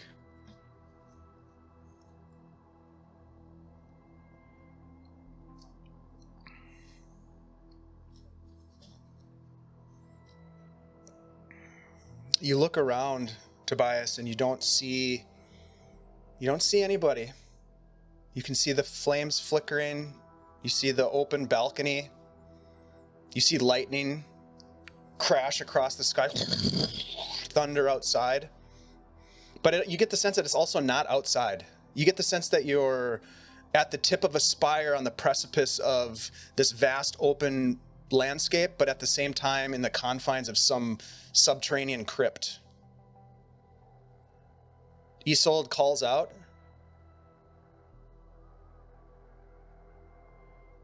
Well, hello. Tell me, young ones?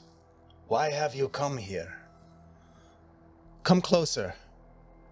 Everybody roll a wisdom saving throw for me, please.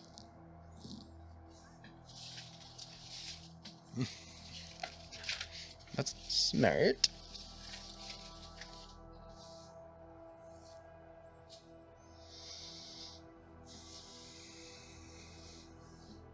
Okay. Okay. All right.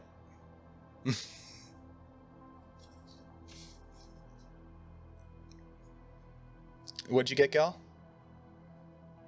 Oh, you're muted.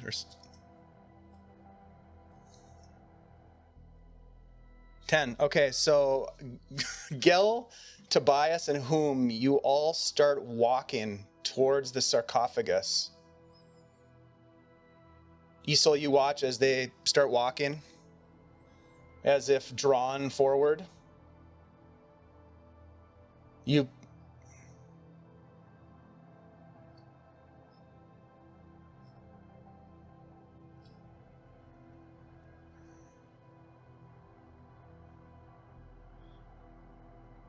They keep walking past the sarcophagus towards the open balcony.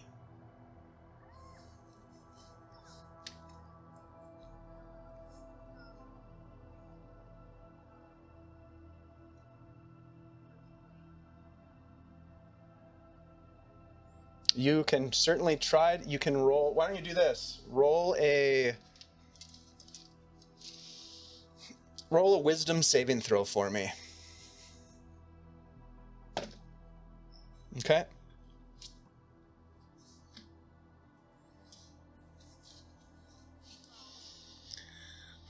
They don't listen to your call. Your friends are very persuasive, indeed. You guys keep walking now. You're about 40 feet from the ledge. You've walked past the sarcophagus, which is, as you kind of look down, you still have your wits about you, but you just feel compelled to approach whatever the source of the command was. Sarcophagus looks to be closed. Isol, you have 3 advantages from Renreb. You still, like, you can still see things and you can still, like, communicate, but you just feel compelled as if something of great interest is just beyond the balcony ledge.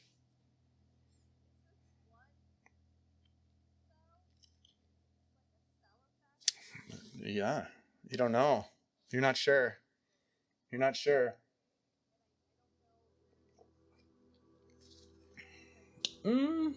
Roll a perception check. Maybe you do. Mm-hmm.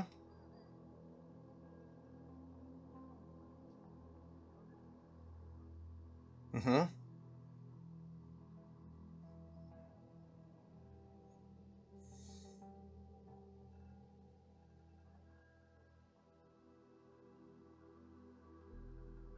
Okay. Okay. Isol, you sense that the voice is coming from the sarcophagus. Gel, you open up your hand and it's just kind of like this dried dust of the the powdered leaves and flowers. You hear Gel coughing, and suddenly you stop walking, and you're like, "How did I get over here?" So you are free of the spell. You look over and you can see Whom and Tobias continuing to walk towards the open balcony. Thunder and lightning. You're aware of the fact that you were under some sort of charm, perhaps, or some sort of ensorcelment.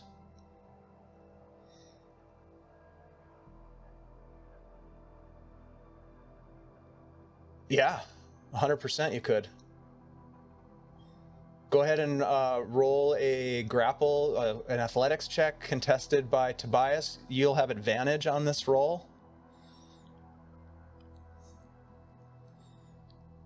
You can roll athletics or acrobatics, whichever is higher.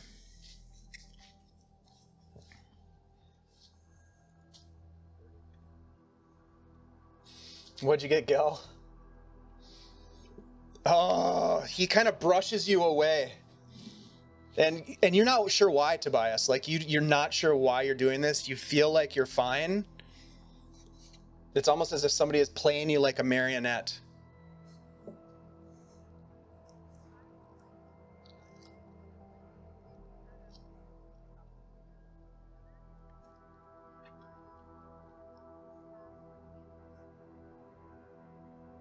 Okay, what does that do?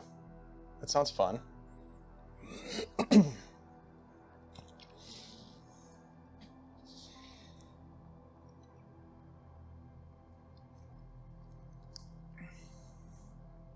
So are you attacking them?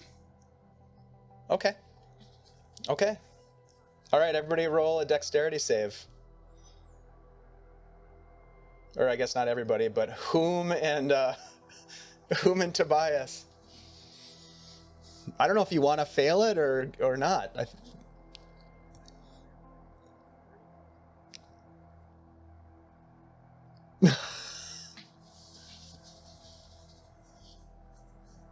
Yep, Whom fails. So what happens to Whom? He takes some damage.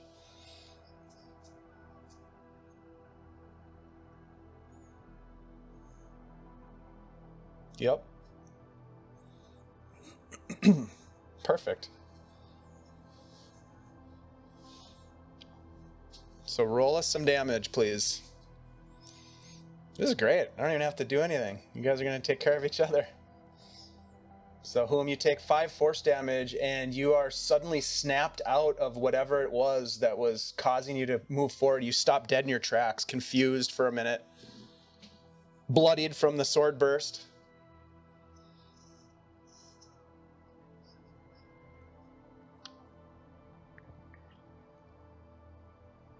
No. Yep. No, you failed. You took the full damage.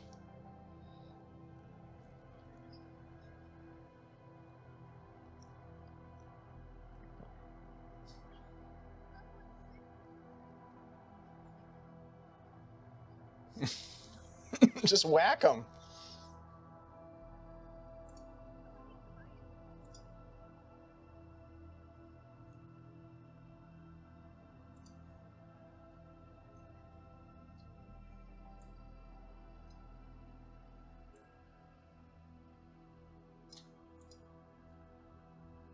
All right, roll an attack roll.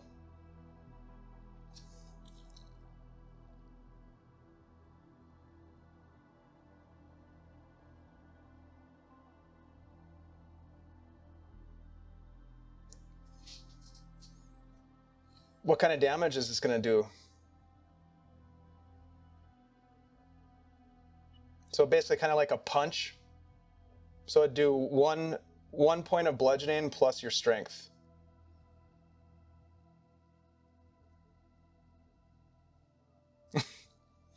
Oh, jeez.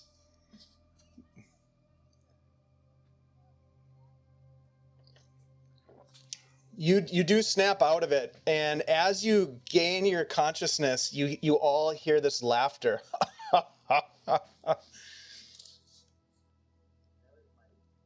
That seemed high.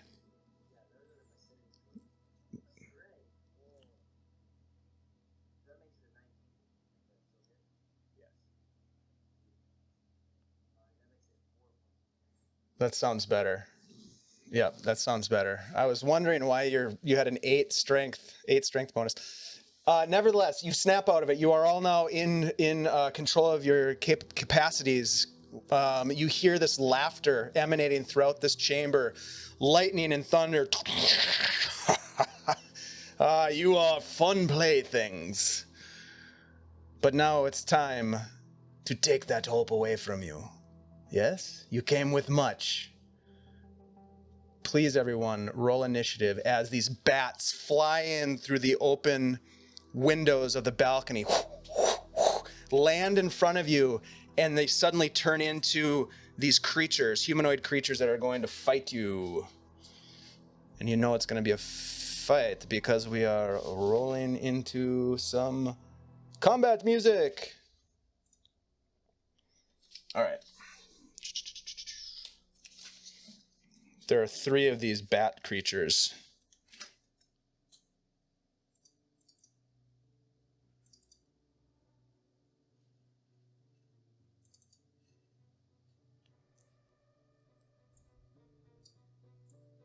Okay, let's see. Oh shit. All right, 25 to 20. Okay, whom? 15 to 20.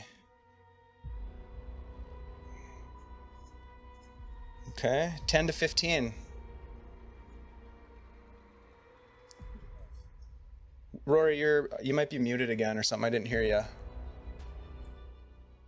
14, and then you had a 13, Isol? 14 for Gel, Isol, Tobias. Okay. Okay. Whom, you're at the top of the order. These things fly in, land, and they transform into humanoid creatures, their wings kind of retracting behind them. They have these large claws on the ends of their gangly fingers. Their arms are super long, as if their arms could like almost walk along the ground with their legs. And they have like bat-like features. What would you like to do?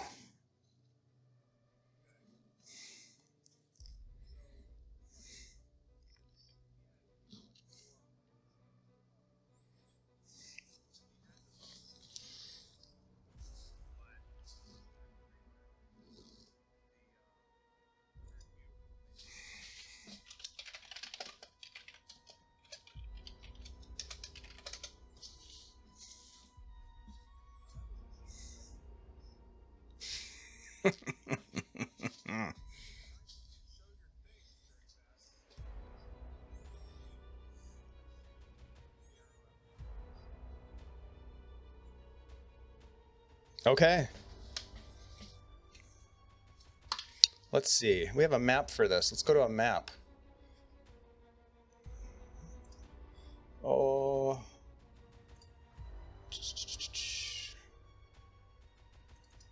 There we go.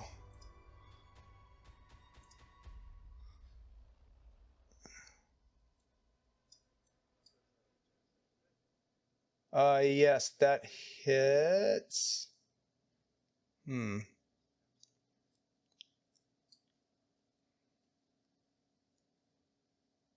Well, we're gonna go ahead and say this is what we're dealing with here for the time being.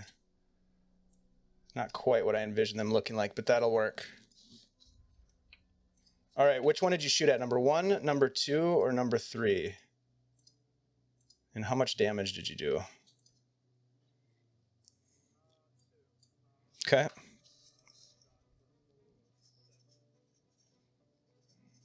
And what kind of damage is this? Okay, so it's magical damage. Yep. Oh, you used one of the special arrows? Okay, so it definitely hits. So you rolled a 7 for damage. And then go ahead and roll a D100, please.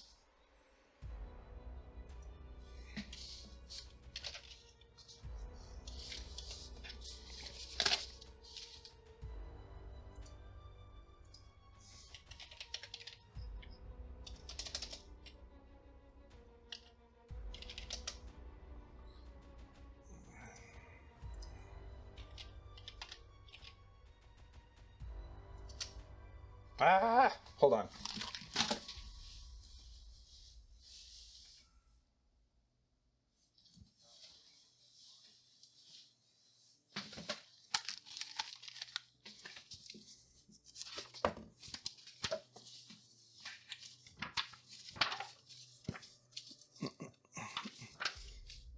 I mean, I'm looking for it. I thought D&D Beyond would be able to help me out, but it did not. What did you roll?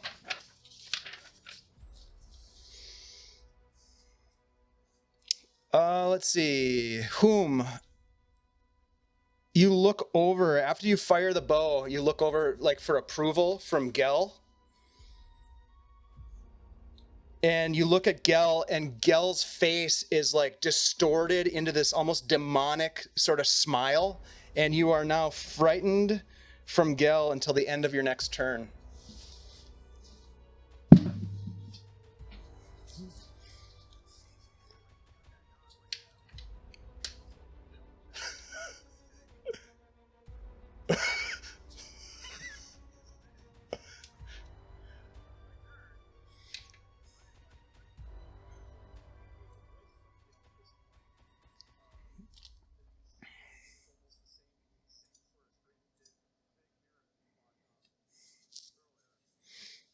Ah!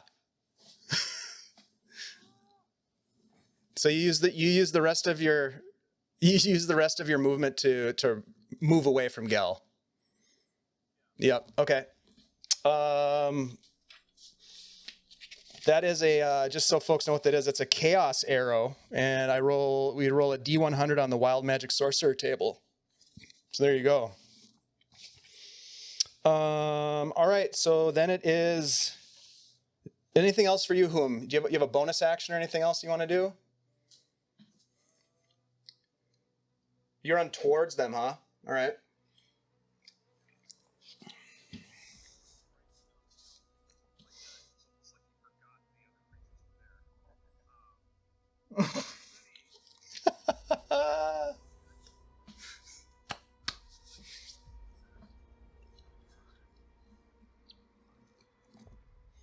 Sure. You find like a chair perhaps, and you kind of duck down behind it. Maybe putting your hand up on the arm of the chair and kind of hiding from Gel and hiding from the creatures in front of you. That brings us to their turn. And as you're standing there, Whom, and you've got your hand on the arm of the chair, you just feel this presence. And suddenly you realize that you don't just have your hand on the chair. You have your hand on the arm of someone sitting in the chair. And for a moment, you look over and you see this creature's face.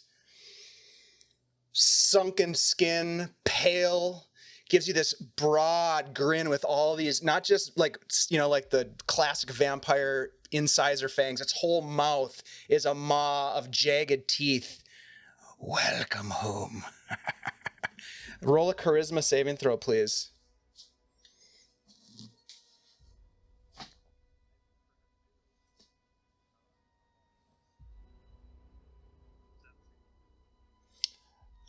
That fails. On your next turn, well, first of all, you are now frightened. You have a frightened condition of this creature too.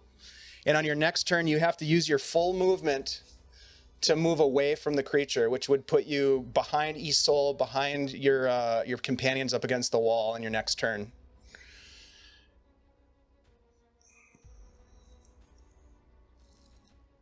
Yeah, you're gonna be like back in the corner of the room, basically. Kind of back in this area here. I don't think I can. Oh yeah, there we go. Kind of back here.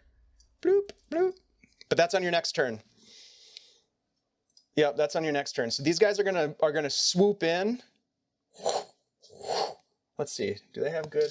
Did you roll a hide check for me? Go ahead and roll a stealth check for me, Whom, as you were hiding. Okay. These other guys don't seem to see you. One of them attacks each of you. So the first one comes flying in at you, Tobias, and is going to attack with its claws. Just swinging these massive claws in your direction. Let's see. 21 to hit.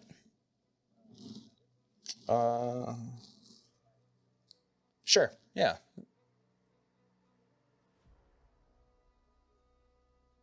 Disadvantage? Okay. I rolled better on the second roll.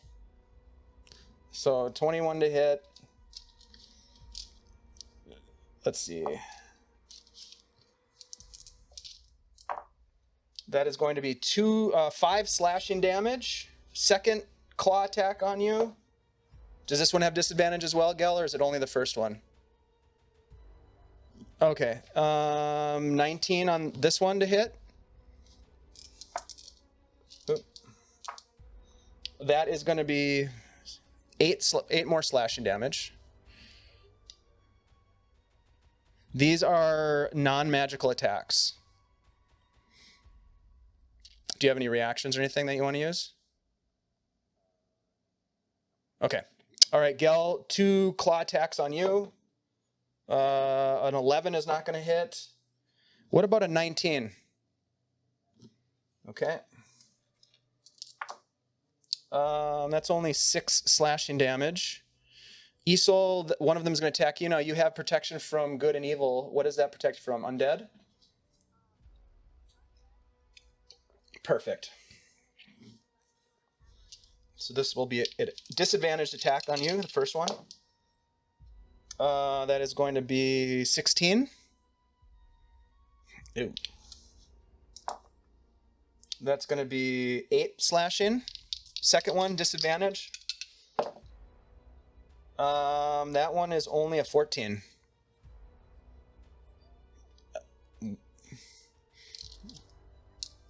Oh. Yep. That one misses. Okay. So these things. The first one? Oof. Yeah, that sounds right. That sounds absolutely right. Thank you. I have no idea. I can't remember 2 seconds ago. All right, that is their turn. And although you're frightened, Whom, you kind of look back, look up at this thing, and it's gone. That brings us to Gel's turn.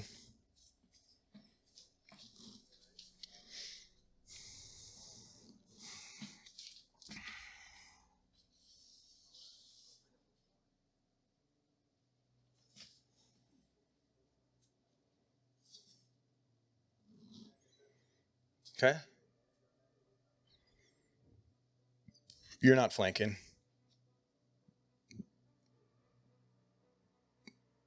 You will get an attack of opportunity if you do that. Okay. That will not hit. That's only a 12.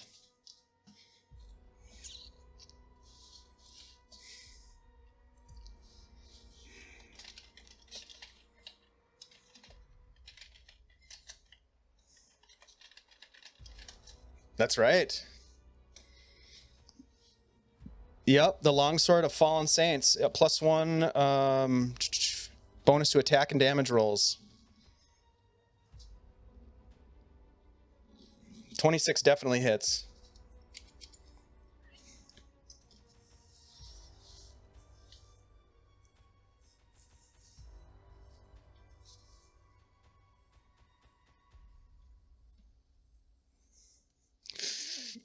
$15. Wow, very nice.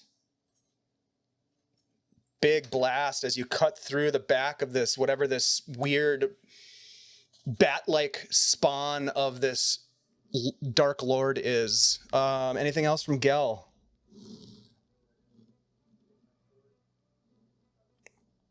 Okay.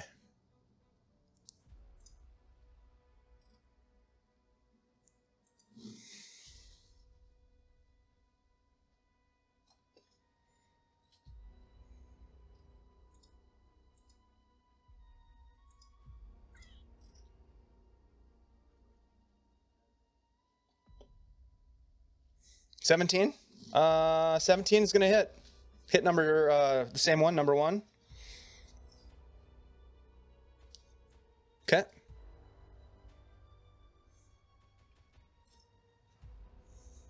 Very nice. Just cutting through it. Undead flesh flying in all directions.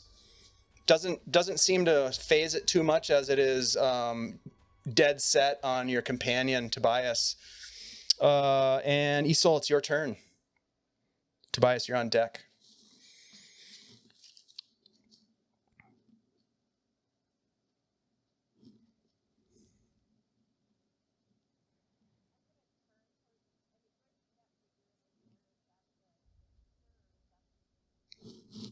You don't see anything in the The coffin, the sarcophagus is closed, so there's nothing to see there other than a closed sarcophagus, and you don't see anything in the chair where Whom is. You just see Whom shaking with fear.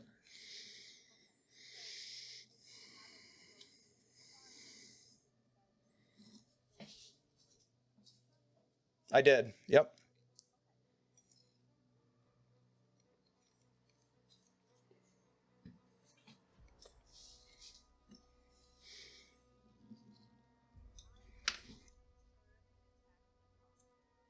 Okay.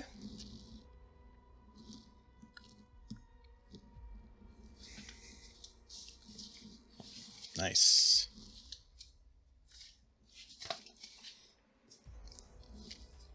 $17 to hit the coffin. That will hit the coffin for sure.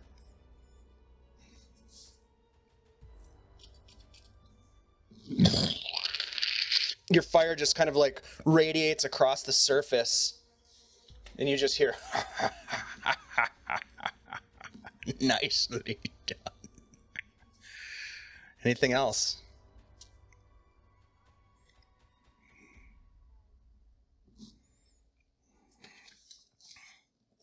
Okay. Okay, that brings us to Tobias, Whom you are on deck.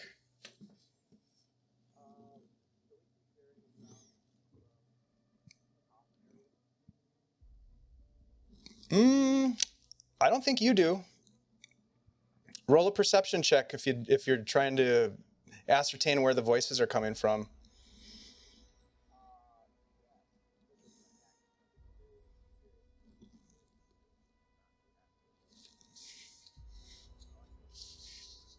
Okay.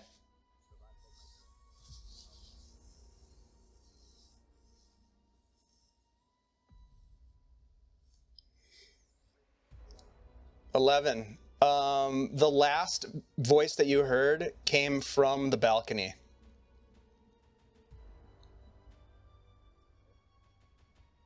Which is, you know, somewhere over on the western side of the room. If we're going to use the map as an idea, somewhere over here, past the sarcophagus.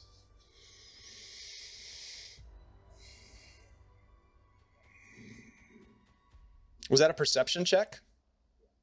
Okay, I would say that that doesn't take your action. Yeah.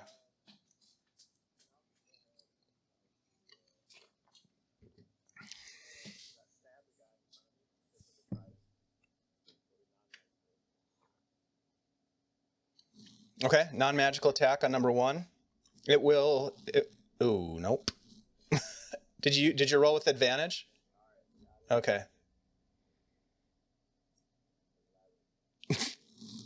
I'm sorry, but that does not hit.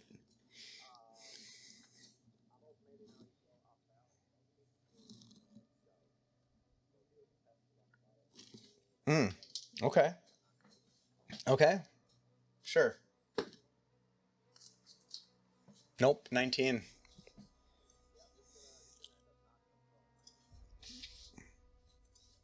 Okay. All right. Very nice. So you knock this creature down, falls to the ground, and kind of like looks up at you. And then, Whom, it's your turn.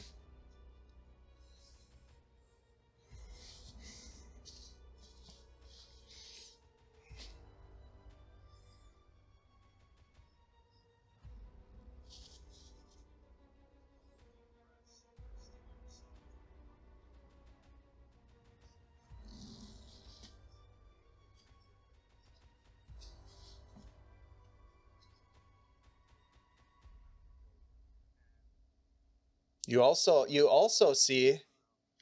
see that creature's in the chair right next to you. Yep.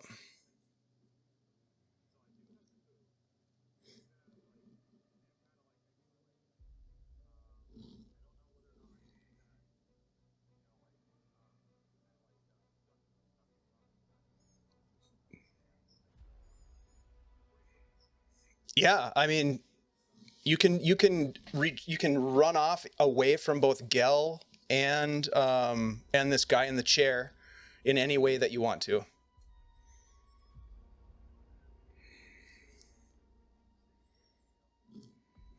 Mm-hmm. No, you just kind of go back towards the corner of the room.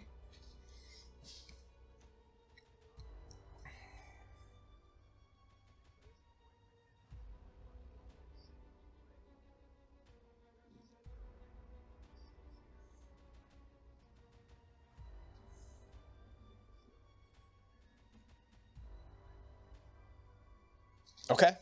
Yep. We'll say you're kind of right back in here. Did you hit him?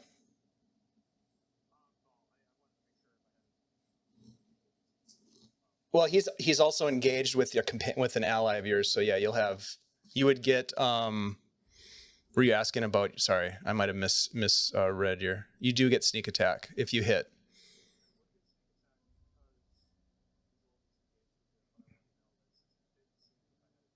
Oh, I see. Did you roll a stealth check for me?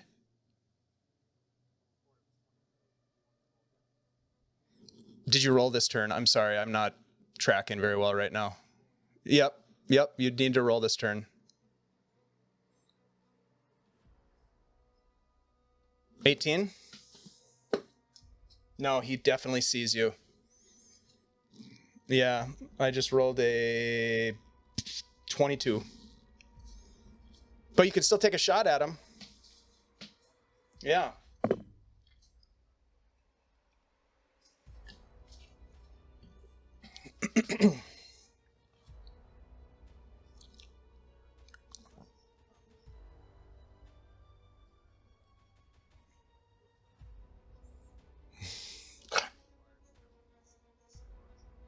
Okay.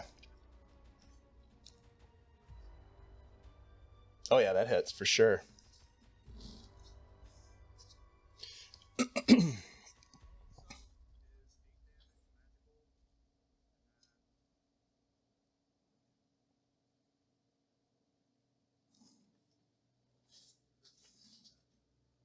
So a total of 21.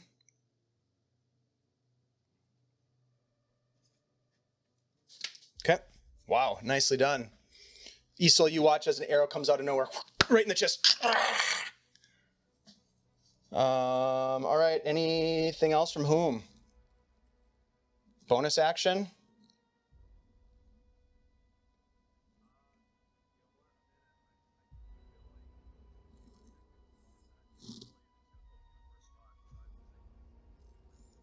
Okay, and sure, and just so you know, your fear of your companion Gel fades at the end of this turn.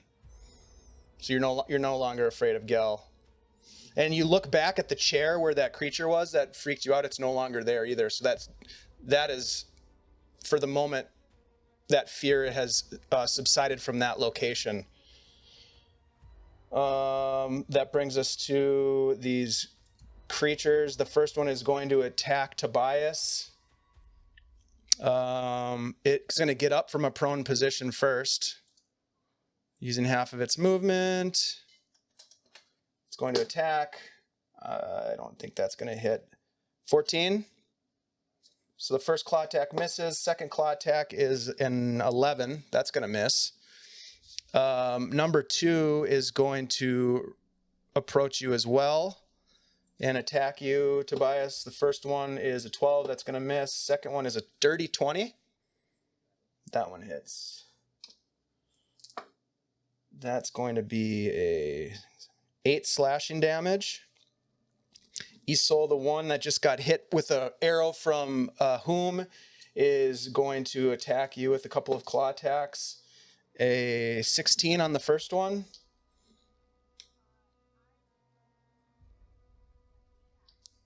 Okay.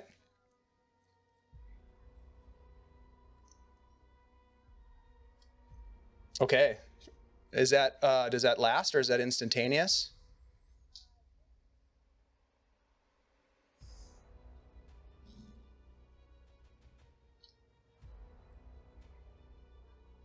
Oh, good. Okay, so he's going to try attacking again. And 19. Nope. That is a solid spell. So it actually does like hit, but the magical force kind of blasts it backwards as it recoils a bit from the hit. Whom.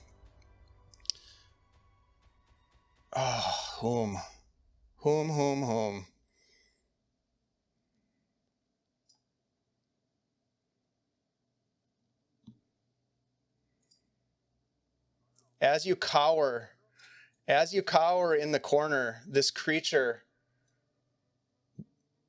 the Lord of the manor, the Lord of the castle, the Baron, suddenly appears over you, looming tall. Reaches down as you cower in fear again. Now, seeing this creature, let's see. Give me a charisma save.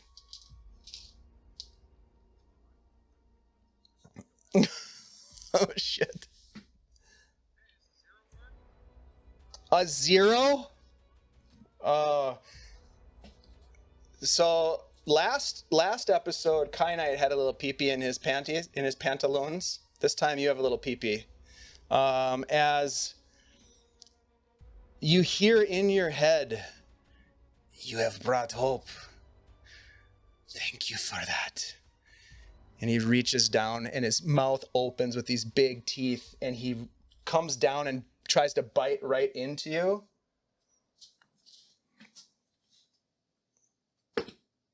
Oh my fucking God.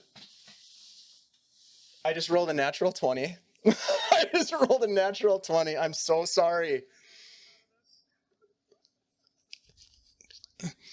Oh my God. All right. Give me a Constitution save, please. I'm so sorry, Travis. Oh my God. Oh my God. Natural 20.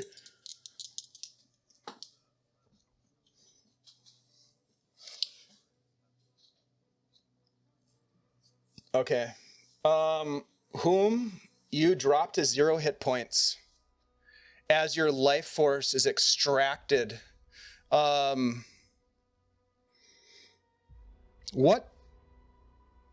happens in that moment as this creature's looming down? You have like a split second to say or do or something.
Oh, fuck.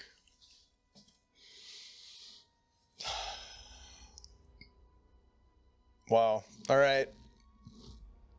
That was awesome. That was awesome. Okay. Let's see. I already attacked with the other guys, right? Yep. Gel. I don't know if you're looking back.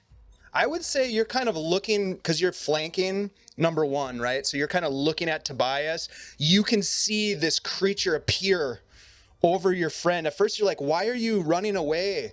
Whom? Where are you going? And then all of a sudden you see him obscured by this tall, pale, regal looking monster that then kind of envelops Whom. And is just like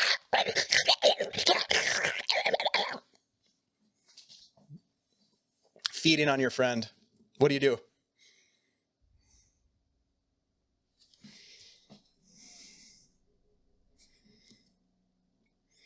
You have a lot to go through. You'd take some attacks of opportunity to get there. But yeah. I would say, well, yeah, it depends on which way you go. But if you do like an end run, you'd take it from 1. Yeah. Yep. If you go that way. Is that what you're going to do? Okay. I don't think a 15 hits you. Nope. Nope. Okay. Very nice. Yep. So you'll get a total of 4 attacks then this round. Am I right? Okay. Nope, you are not flanking. Probably 5, 10 feet. 10 feet maybe? Yeah.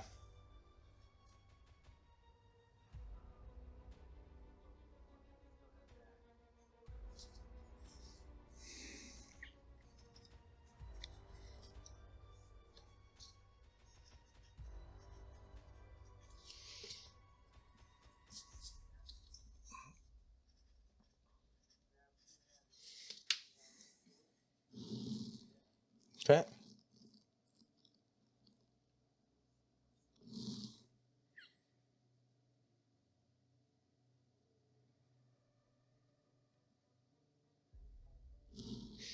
That hits, and as you cut through him with the first attack, he drops Whom. Whom just falls to the ground, and you look down at Whom, and his eyes are just wide open. Blood, just not like a nice dainty little vampire bite on the neck, torn open, just bleeding all over himself. The monster turns towards you, and its face is just covered in Whom's blood. Go ahead and roll again.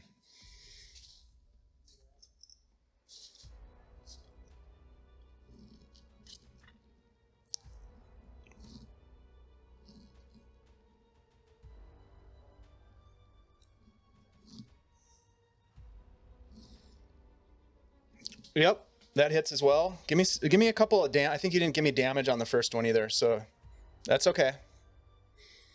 Okay. Okay. Okay.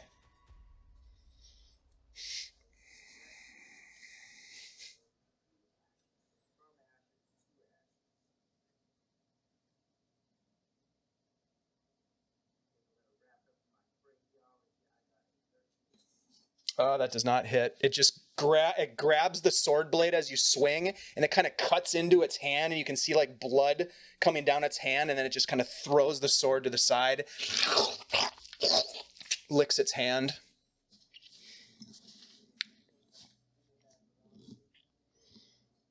Oh yeah. Yeah, nice.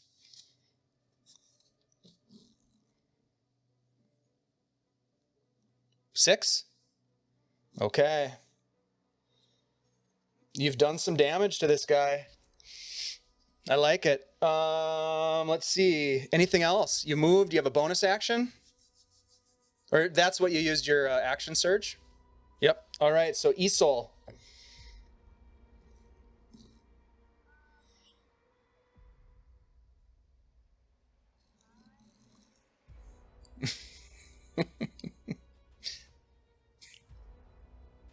Nice. You've gone monochromatic.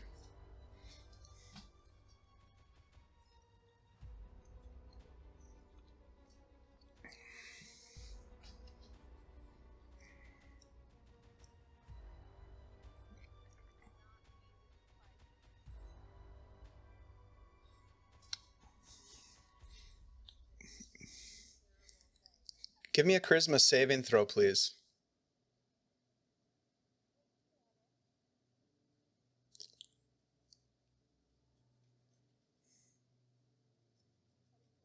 Okay. Yep. You can do what you said. You look at it and you are not overcome with terrible fear, but fear nonetheless.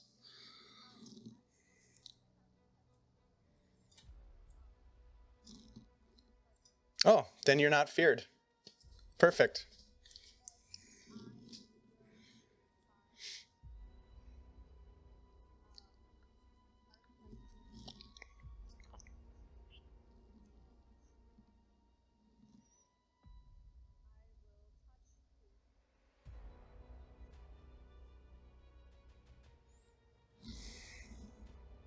Okay.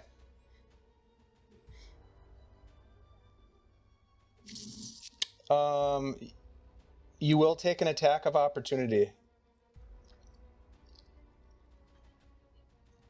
Yep, he sure can. Yeah, he's got some long this guy's super tall, long arms. He's got 10-foot reach. That's only a 19 to hit. Okay.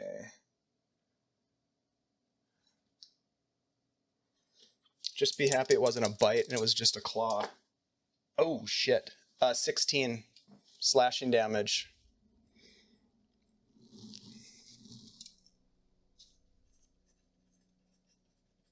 Oh, boy. Anything else, Isol, as you retreat away? You have a bonus action?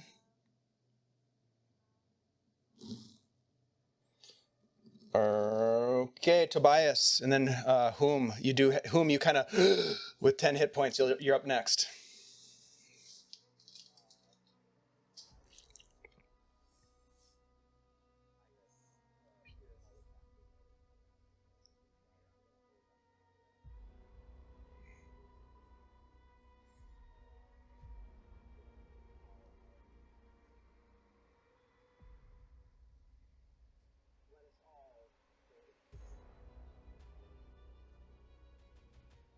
Oh shit.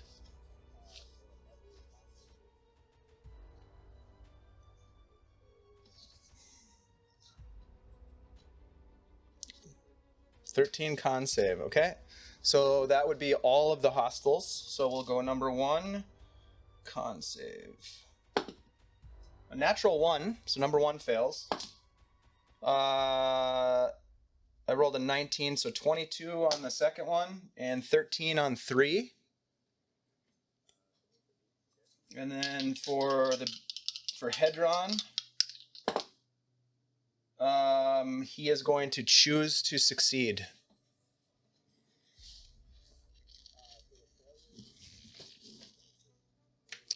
Ooh, okay. So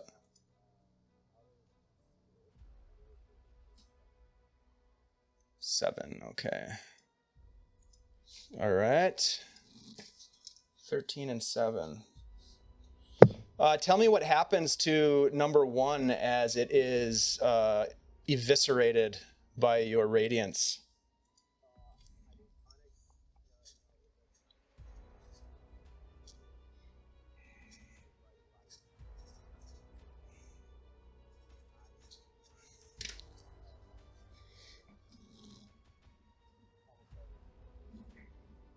Yeah, it turns to ash and from the head down, and then just drifts away in the wind. That's sweet.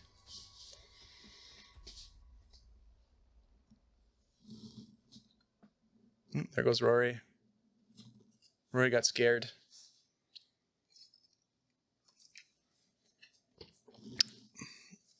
Mm-hmm. Anything else, Tobias?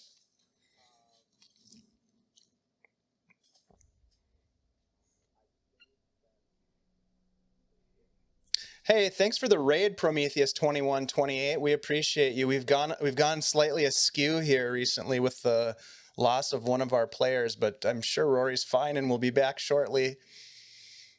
Meanwhile, we've continued the fight. There's Rory. Hey, bud. All right. Whom? You have 10 hit points. You are prone. You have awoken from a near-death experience. Yeah, you're kind of over here still.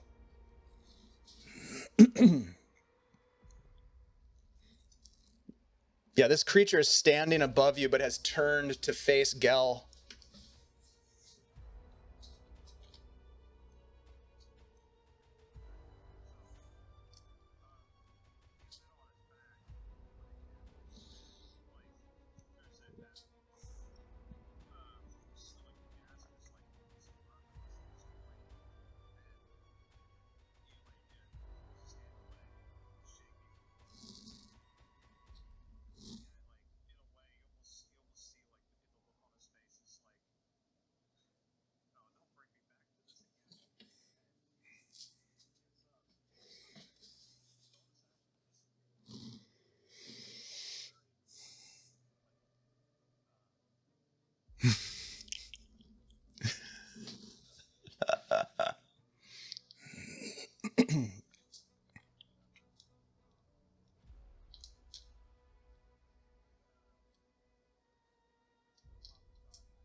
Okay.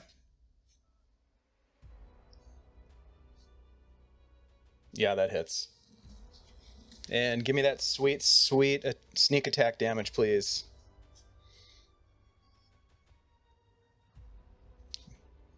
Okay.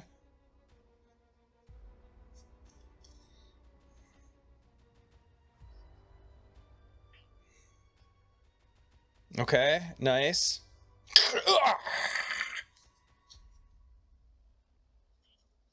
That was at number 2. Number 2 is still up, but has taken another arrow.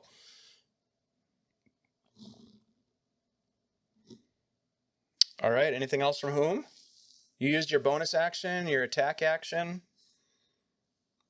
and your movement. You scramble over to where Isol is.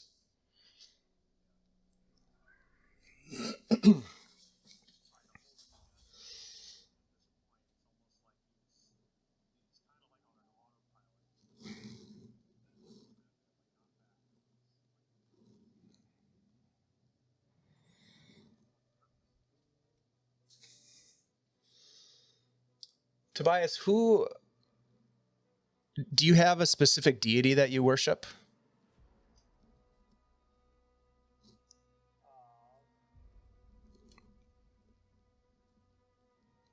And if you don't, that's fine. Okay. The light, okay.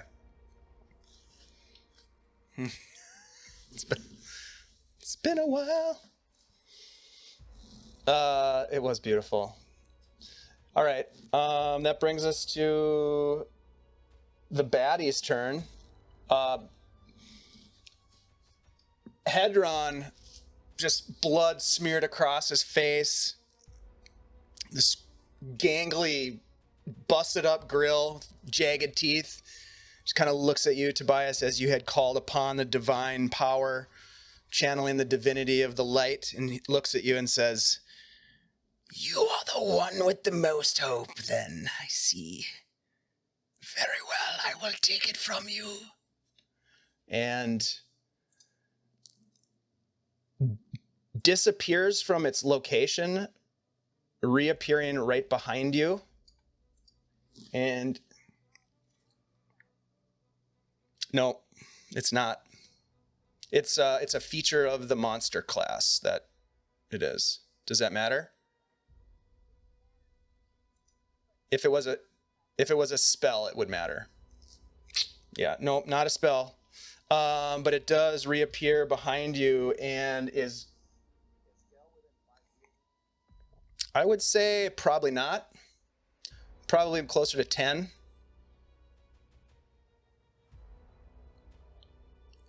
Okay. Do you have a reaction? Okay. He is going to attack you.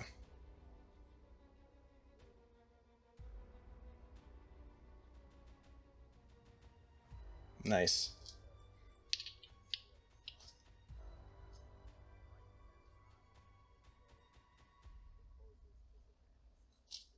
Okay. He's going to use an attack to reach down and try to bite you. But is not going to do it with a 6. No, not a 6. An 11. That's still not going to do it. Kind of like glares back and catches him off guard.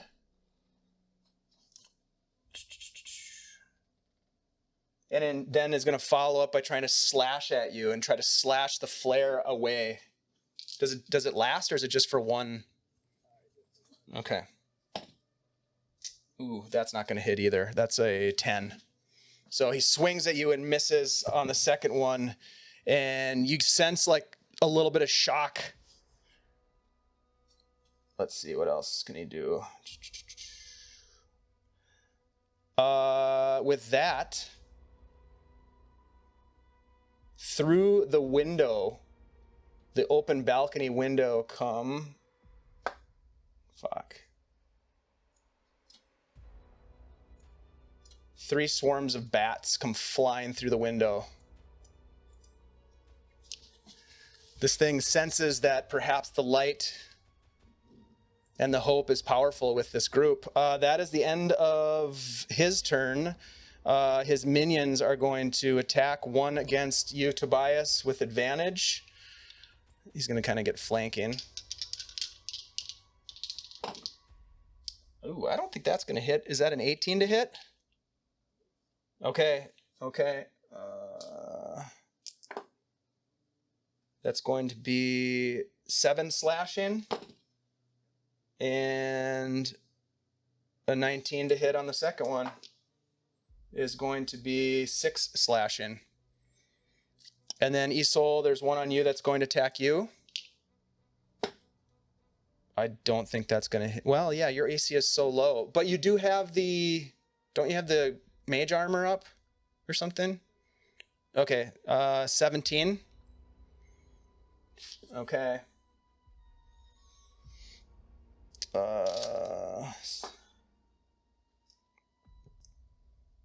9 slashing damage. You drop to the ground. Yep, you fall to the ground, and this thing lunges over you towards Whom for its last attack. That's only well, that's an 18. Does that hit you, Whom? Okay. That's only 6 slashing damage.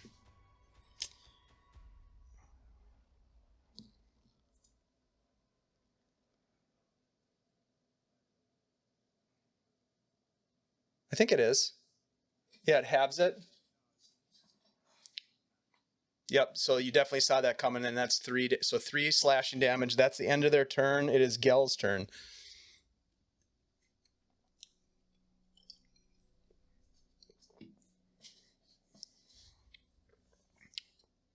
Okay.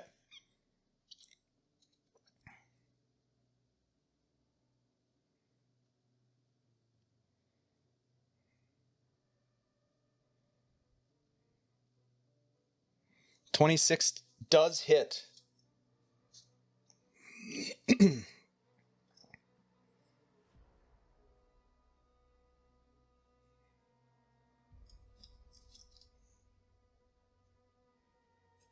Okay.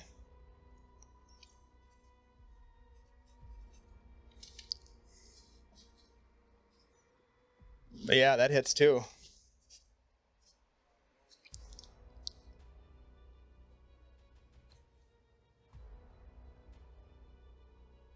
Okay. Okay.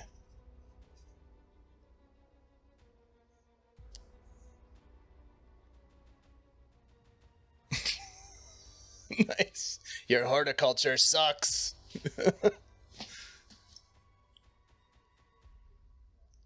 Okay. So I will roll a... Okay. So I roll a, like a strength check against yours. That's not going to work. I rolled a 7. Yes. I can only imagine.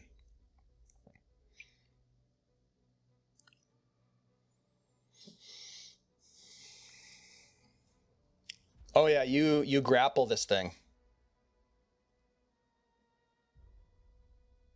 Okay.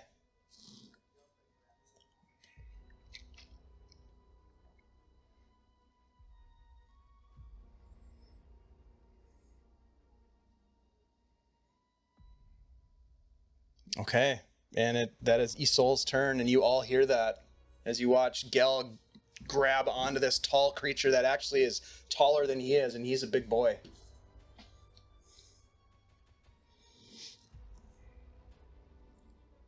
Yep, Isol's turn.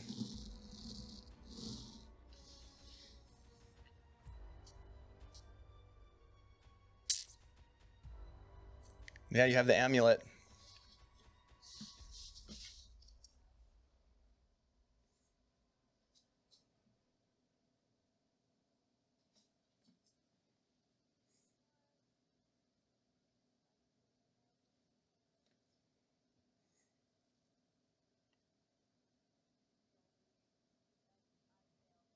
Okay, so you have 1 failed death save. Tobias.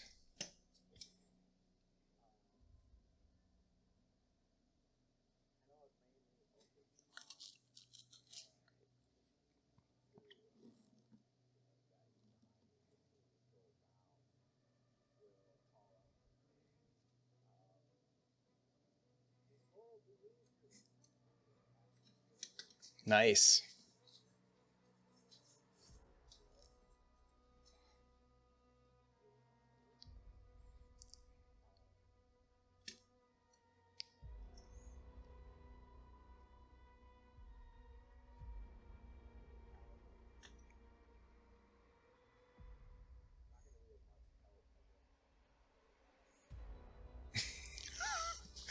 Not with that kind of attitude, you're not.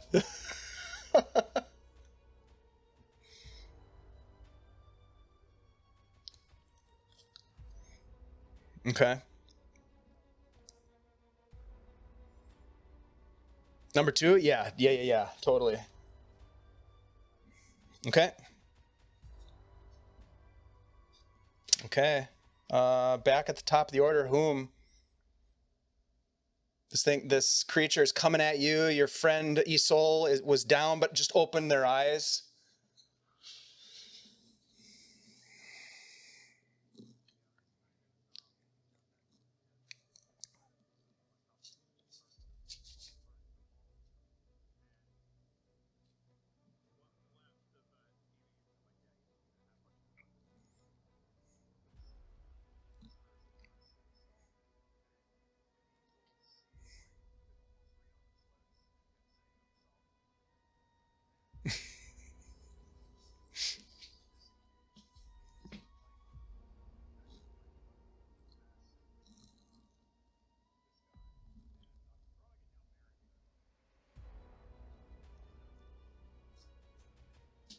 Okay.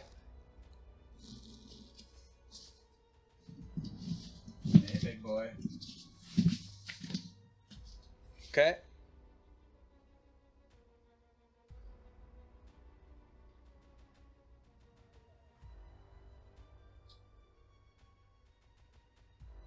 An advantage? Sure.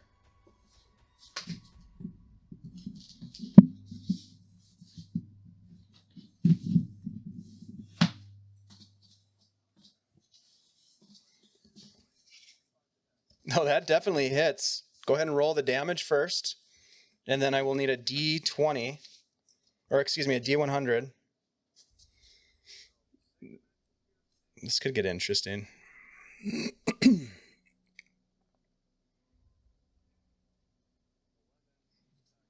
Nice.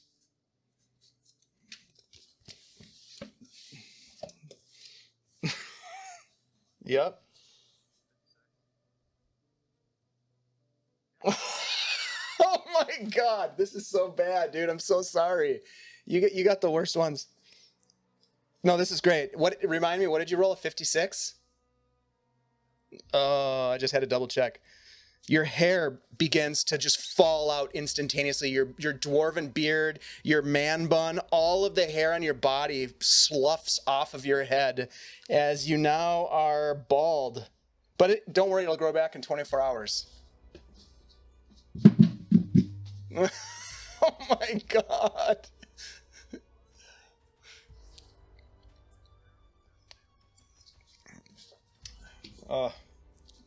It could have. I mean, there's plenty of great options in here. You just didn't roll them. I mean, that's wild magic. There you go.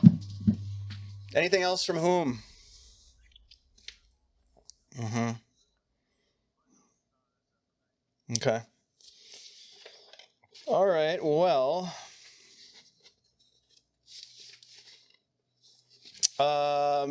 these bats are going to fly in,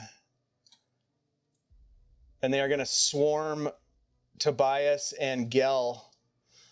Not doing any damage, but obscuring your vision as best they can, and sort of like using a help action, if you will. Hedron, as you have him, Gel, grappled, begins to dematerialize into a strange mist that falls right through your grasp, right through your fingers, right through your arms. And you can watch it as it floats and seeps its way back to the sarcophagus and slides underneath the lid of the sarcophagus and disappears. This weird creature is going to reach out towards you, Tobias, with its large claws and claw at you first. Do you have any more of those sweet disadvantage things? Okay. Actually, it's going to try to grapple you with this instead of attacking you. Ooh, that's cocked. That's a natural 1, so that's not going to work. And then it is going to claw you. That one's going to hit. That's a 24. Yep. That's going to be 6 slashing damage. It's good that it didn't grapple you because I was going to follow it up with a bite. And that would have been bad news. Yeah, that would have been bad news. Ooh, Isol, there's one kind of standing over you. I think you're still prone, aren't you?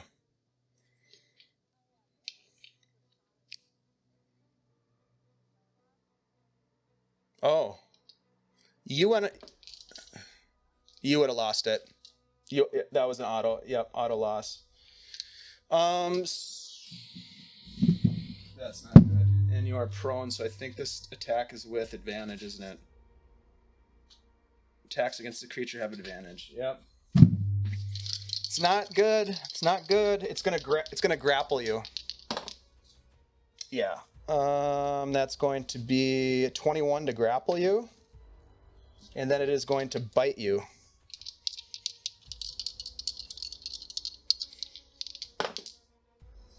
Natural 20. Let's see. So you are going to take a lot of damage. That's 7 piercing damage as it bites into you, and followed by an additional 6 necrotic damage. You know, here's the bright side for Isol.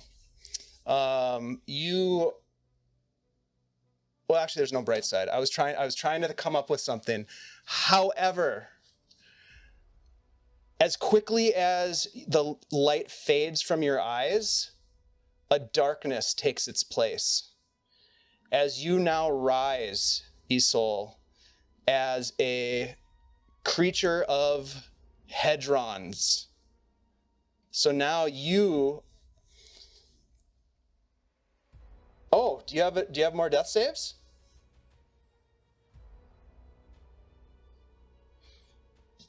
Let's see. You do. Absolutely, you do get that. Just let me look at this bite attack really quick. Okay, yeah, sorry. You're just unconscious. It would have been that's fine. That's good.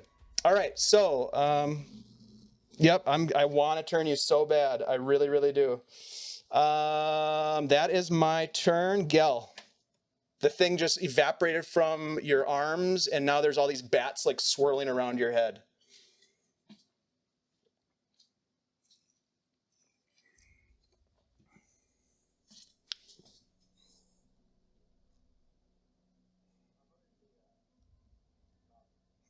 You can get to it, no problem.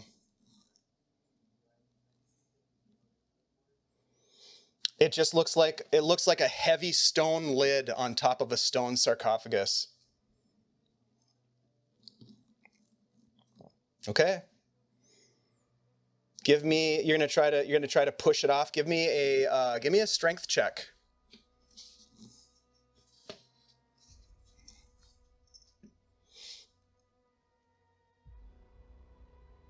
Nine. You push on it.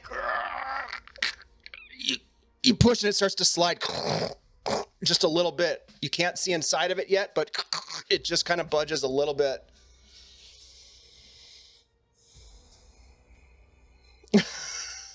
All right.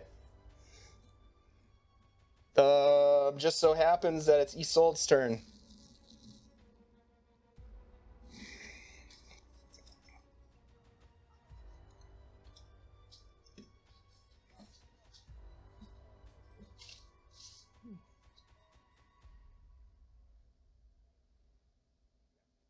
You've been rolling like shit.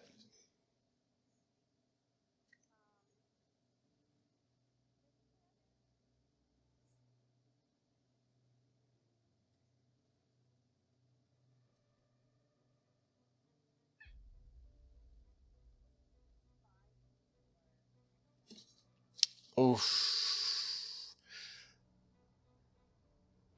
Isol, as quickly as the light fades from the hope that you once had, the darkness seeps in, and you feel the darkness take over as you rise up as a creature of undead nature, seeing someone at your master's sarcophagus seeking to do ill. All you can do is try to stop them. On your next turn, you will rise as a using the vampire spawn stat block, which I will send to you in the chat, and you will join me in the battle to save Castle Vargg. Tobias, it is your turn.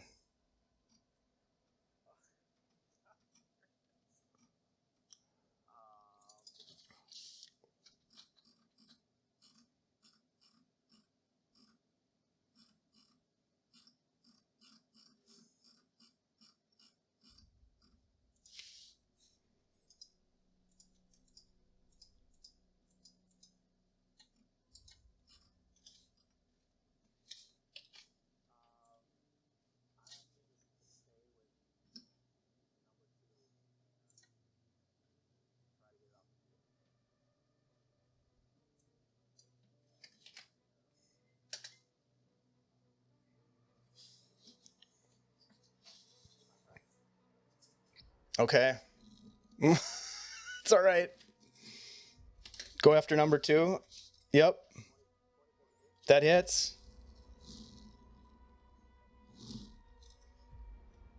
Non-magical? Okay. Oof. This thing is not looking good. It's got arrows in it. It's got your trident in its chest.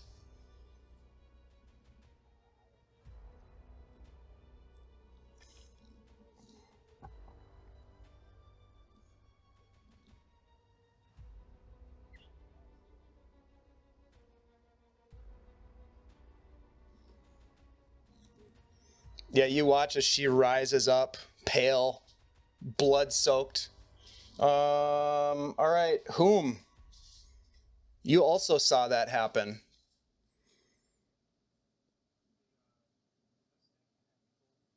Mm-hmm.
All right, give me a strength check with advantage.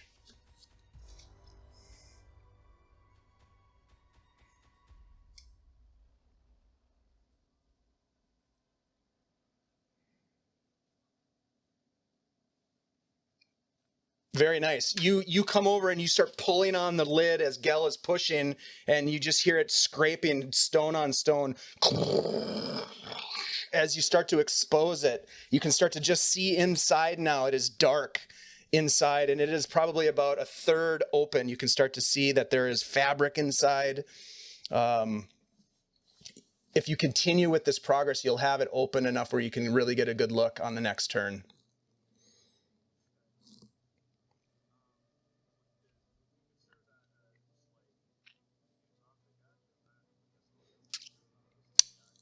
I think that much would have been probably an action to push on it.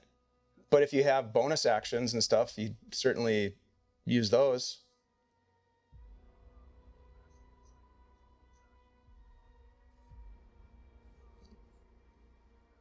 Okay.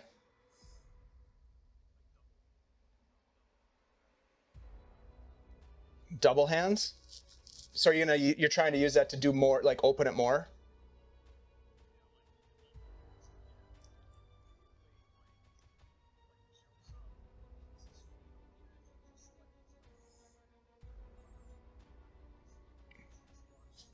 Sure. Yep, you got leverage. Give me another strength check. You can use your bonus action to do that for sure.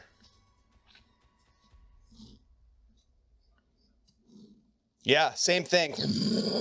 You now start to expose it, and both you and Gel can see inside of this thing, and you can just see the glint of the candle light illuminating the room around you and shining off of what appears to be a mirror inside of the coffin.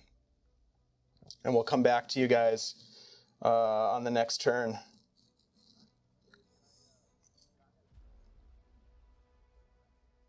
Yeah, for sure.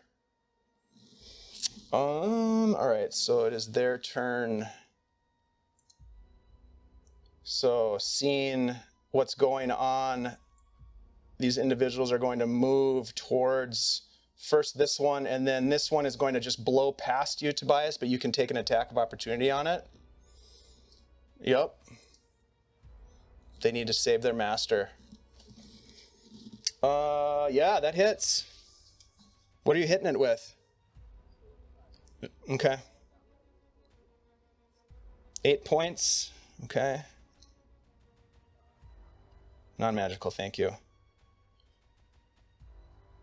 As you reach out and jab this thing in the back, it drops to the ground on its knees and kind of turns around and it grabs the trident.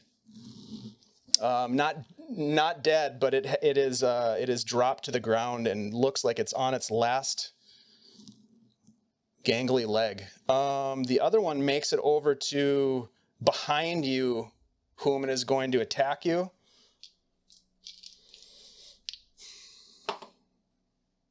Oh man, somehow it misses you with an 11. Yeah? And that's even worse. A 10. So it comes up, racing up you, and is so in panic that its master is being attacked that it comes at you and totally misses you. Gel.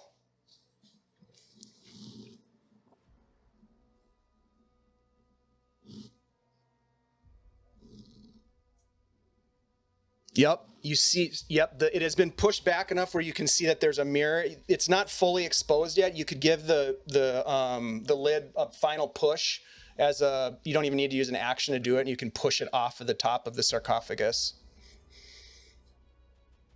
No, you push it off and it just lands on the stone floor of the room, and now you can see this full-length mirror that just lays in there.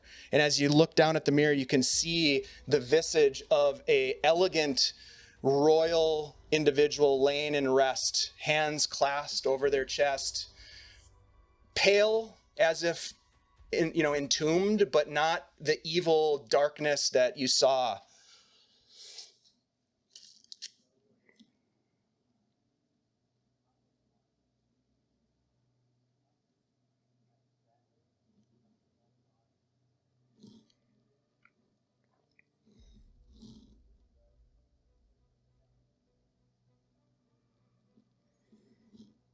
Nice. Go ahead and roll an attack roll with advantage.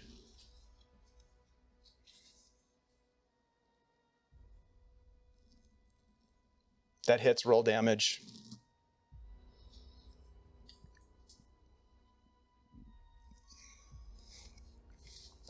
$12. You swing down. The whole thing shatters. Isol, as you feel this just terrible anger as you turn to kind of go after your friend who once were your friends but now are just enemies, you start to feel it wash away as the last moments of your life pass before you. The evil leaves you. Gel, you watch as the shattering of glass reveals an empty coffin, and you just hear this laughing.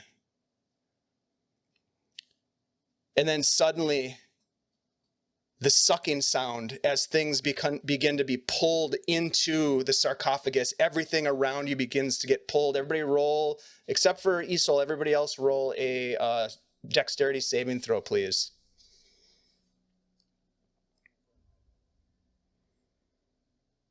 Please do. Jesus.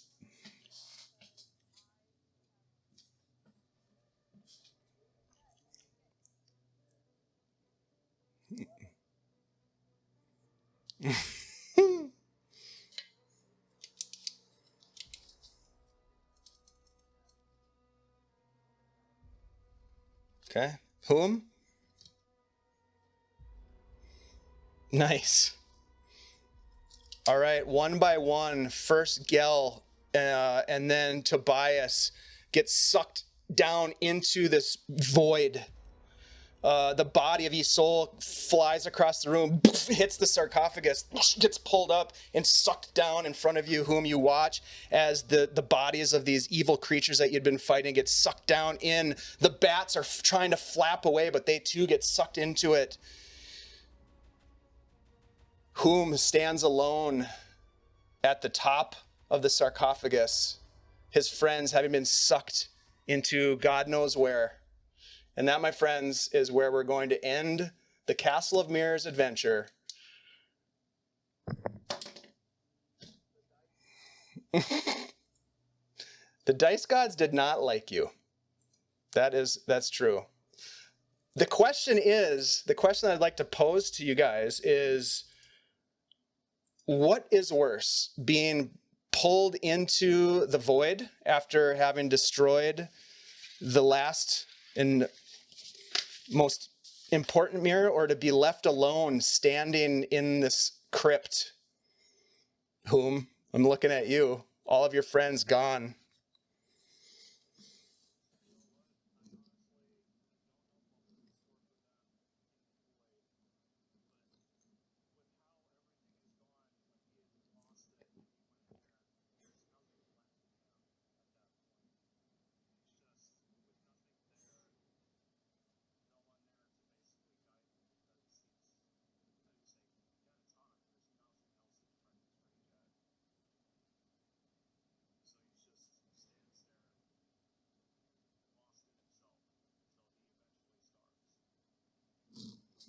Okay.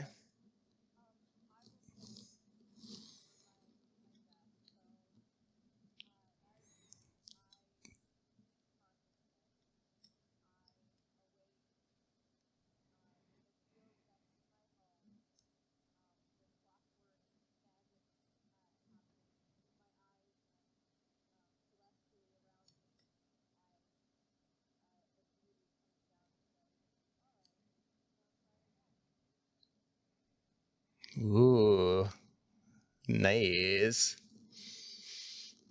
Very nice. Well, I guess we'll never actually know what happened to the three of you, although we know that Whom tragically starved to death in the sarcophagus, mourning the loss of his friends, which is probably the most tragic ending that I can possibly think of. And I'm glad that I didn't think of it, because that's morbid. But very well done, you guys. Thank you so much for playing. Jesus, this was a dark one, but we did it. And now we're done with it.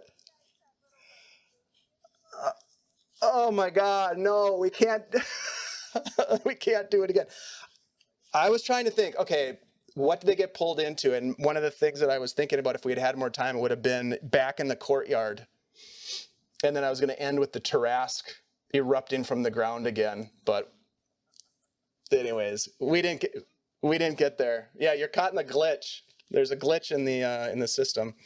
Kyanite, we'll never know what happened to Kyanite either, but you know, maybe someone will write the story of those heroes some other time. Hey, thanks everybody for being here. Shit got dark. We booked it, and this is where we got to. So let's go around the horn here and do our little outros before we head off for the night. Let's go ahead and start with our most tragic and shortest of bald heroes, hairless and hungry, Travis, Mr. Eversalt himself.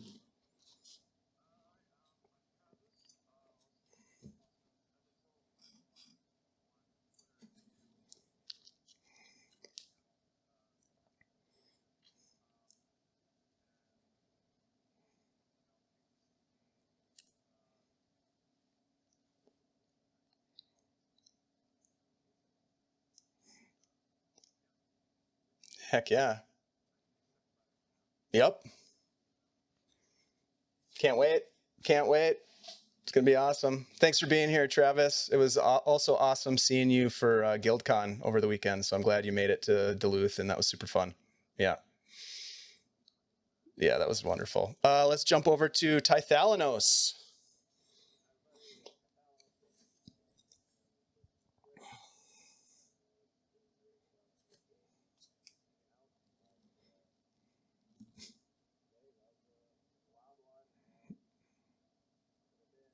Mm. Mm. Yeah, that was fun. It was super dark, which I like, but it was tough. This is crazy. Like, there's a lot of creatures in here who are like save or drop to 0 hit points.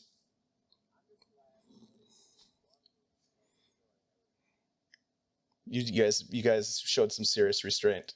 There's no question about it. If you haven't checked it out yet, Tyler ran a 2-shot on our stream not too long ago. We have the first episode up on our YouTube channel, so go check that out. It was really fun. That was a treat. Mm-hmm.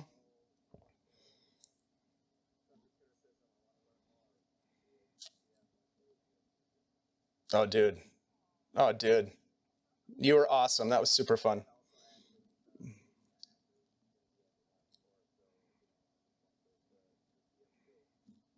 You are well on your way, sir, for sure. Thank you for that. Speaking of Ashley, let's jump over to Ashley.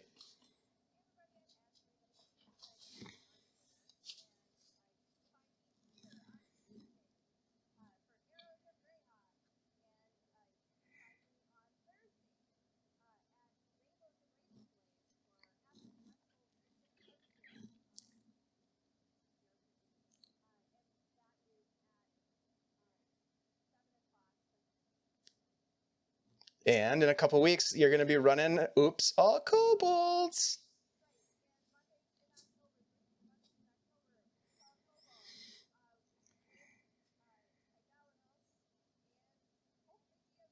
I'll be there.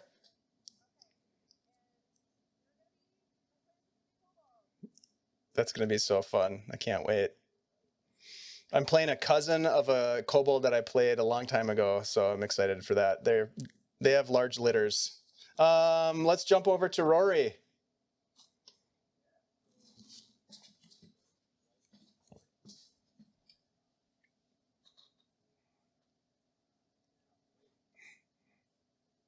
Hell yeah.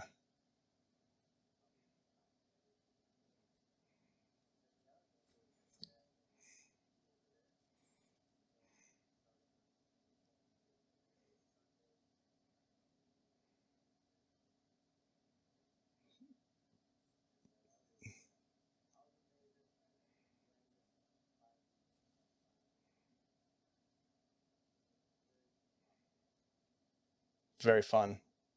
Crit tables? Okay. Yeah. Yeah, they're brutal. Yeah, enough said. Yeah, that's pretty rough. Yeah.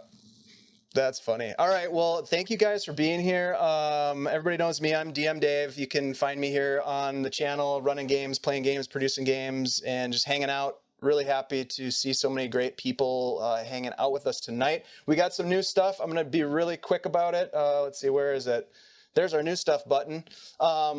Blade Runner on Sundays, Monday Night Mayhem on Mondays, more fun stuff coming up, probably not as dark as the shit that I run. Heroes of Greyhawk on Tuesdays, and Shadesong Saga, as Travis mentioned, coming up on Fridays. We'll have our first episode airing Friday this week. Super excited about that.